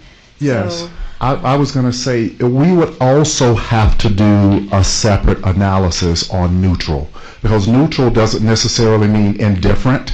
We would have to know a little bit more about why people marked neutral to really understand what that neutral is. And you might be able to speak more to that, but I wouldn't necessarily interpret that as indifferent. Then we should change how that says neither satisfied or dissatisfied. Maybe it should just say neutral. Because that gives the impression that they're indifferent, Right. About that. That's why I use that word. Yes, yep. Yeah. I knew what you meant. Yes. But yes, thank you. No, thanks for that, Christine. Thanks for your sensitivity to this. I mean, I think part of this is that we really do want to make sure people feel safe in taking this survey seriously and providing comments, because it really only is constructive if people feel like they can be honest. Yeah, we just want to make sure that people can said, and we removed maybe 2 of 1,000 comments that were not constructive, so most of the comments were, but the only reason I didn't include them is because it was an open meeting. Yeah, so as long as it's a closed meeting, then it's fine, and that's not a problem to provide, but I just want them posted. Well, and I appreciated reading through this and seeing how many people were mentioned specifically for the good work they do, and I appreciated you sharing that in this report, because it's really nice to celebrate when people are recognized by their peers for the things they're doing. And reading this, I'm sure it was very validating to very many people in this district office that they're recognized, singled out for the work that they do. I was surprised at how excited people were to see their name, or to see someone else's name, or wanting to see the draft or whatever. So that was a good decision. We were sure we were going to do it, but we did. Yeah. I just think, the comments that I got, because it's very interesting to see the difference between the comments that Dr. Amiel will get and the comments that I will get, or the emails. And so I think that I received several emails on a theme, which was, as I said, how will it be confidential, but then also how will you use it? And I think that as we demonstrate, or as we are able to come back and say, here are some of the things that we're doing that respond, or we're able to show in departments how that's working, yet we're also able to keep people, as you said, feeling safe about responding, we'll get better and better feedback as we continue to do these surveys. More constructive, yeah. So it's such a growth mindset way of looking at things. I know that there are people that wanted those comments to be, because people are really passionate about things, but that's how we do things. I try to be a neutral researcher and bring that forward. So just given the meeting, that's where we decided to Dr. be. Kennedy has something she'd like to say. So I just have 2 comments, and one is that I think that the high ratings for IT also reflect the work that they did during the pandemic. Yeah, absolutely. And I just think that we should all acknowledge that was a heavy push and a heavy lift. And I think that it really does reflect the fact that teachers saw it the most, and our teachers and administrators saw that effort more than any, the whole, the holistic effort, especially the most of anyone. And I really think that says a lot about what that team did during the pandemic.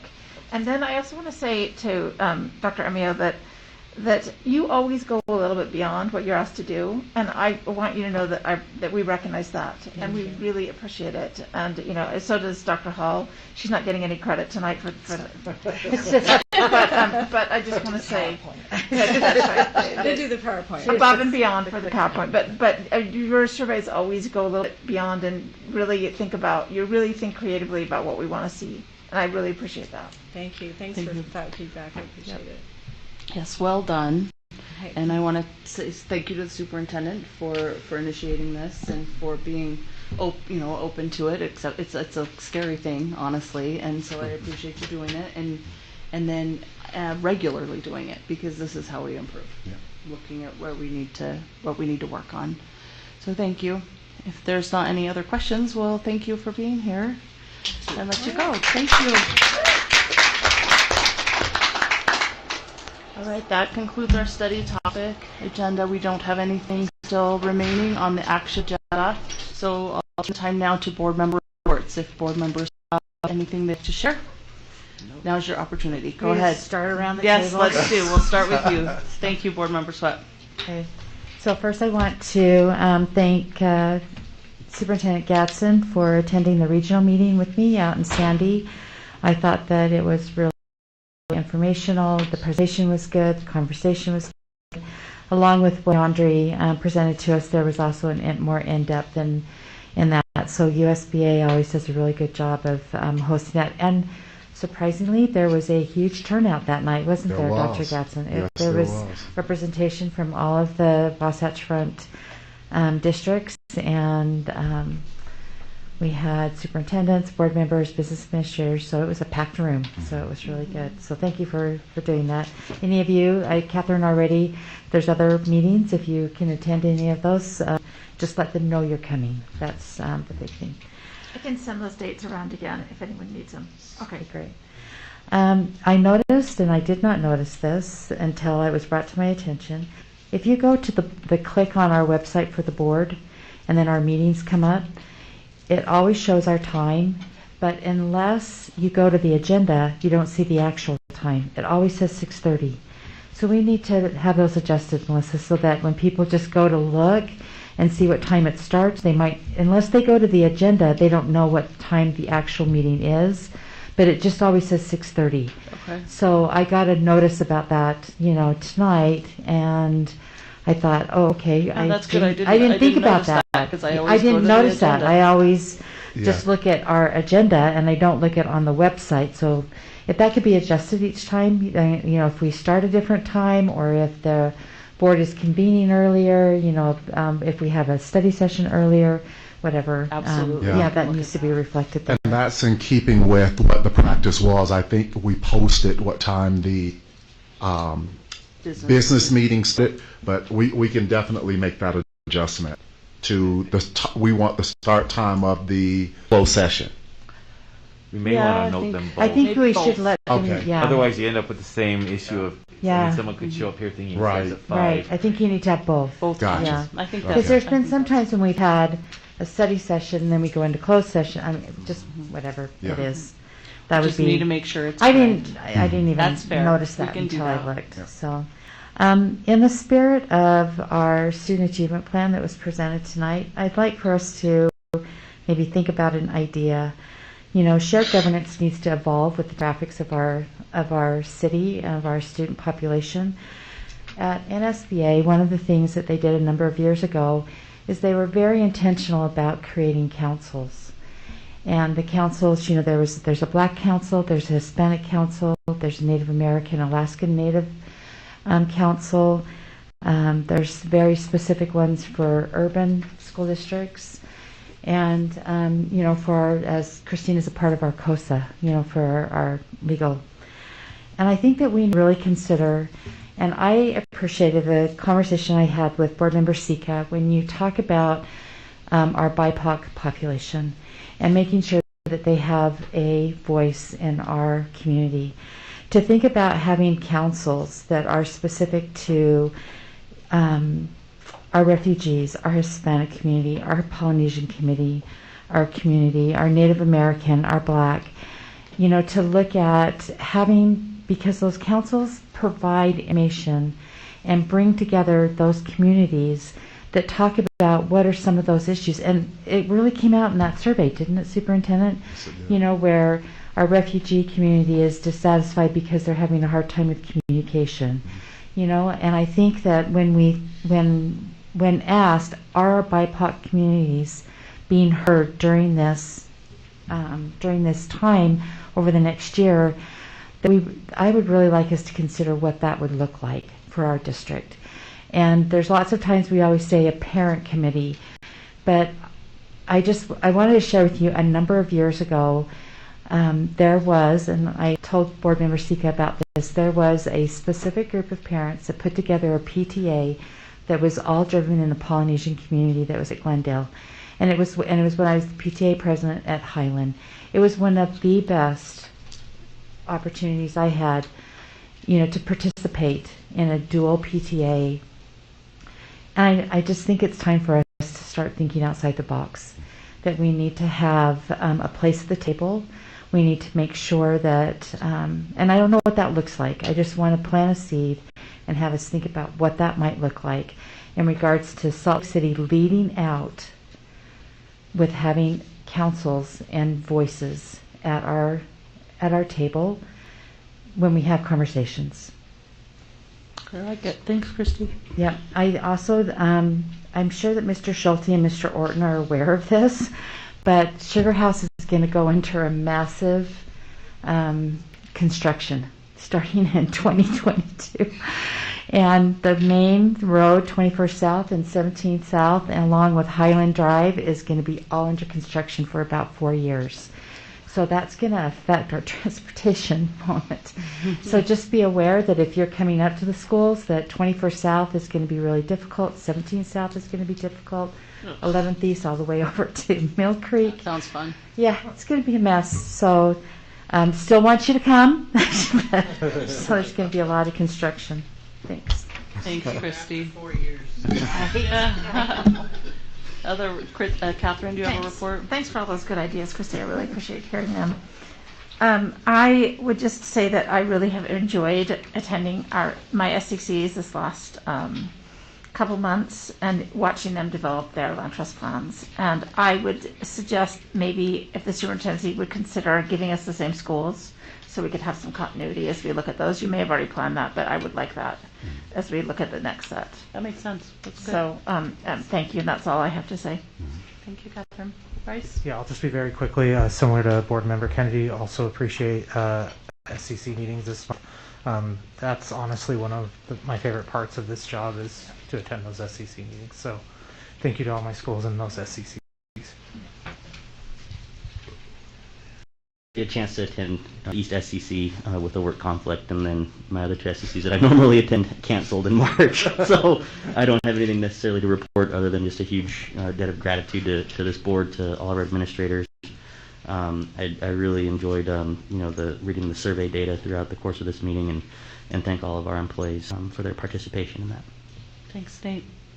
This last week was the Clayton play, Ms. Frozen.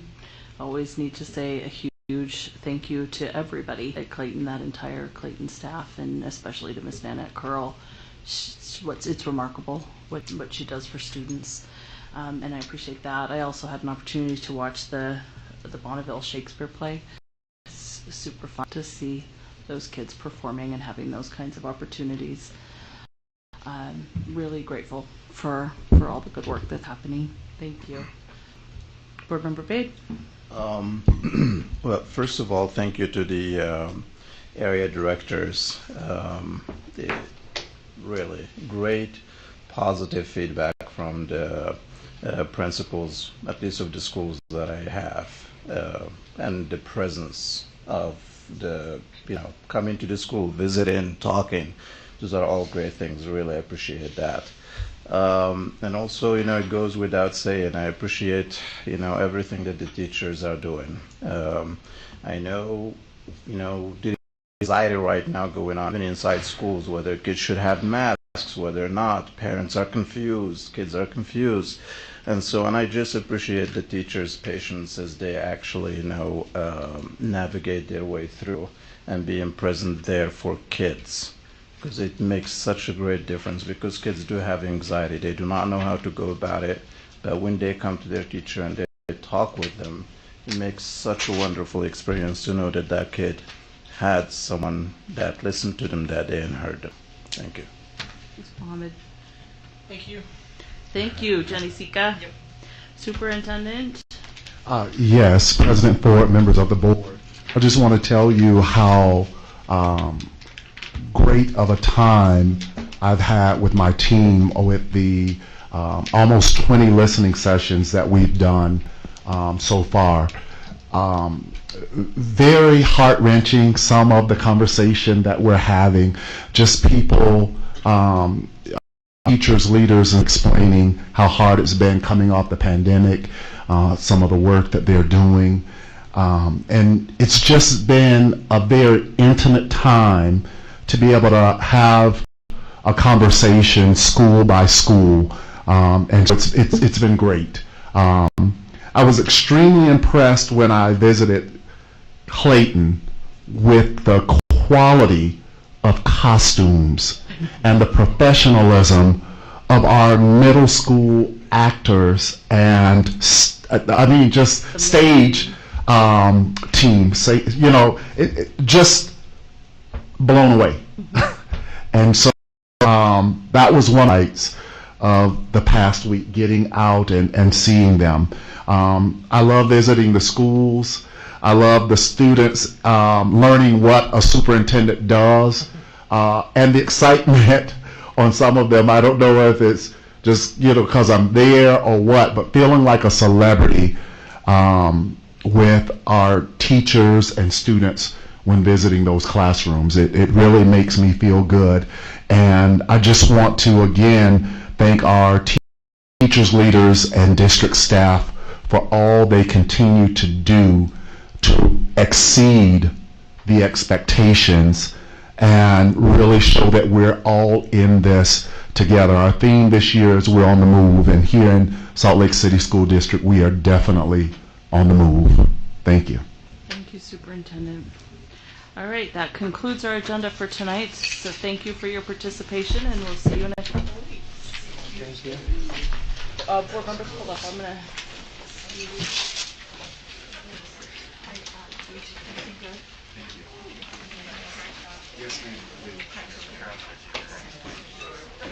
Christy.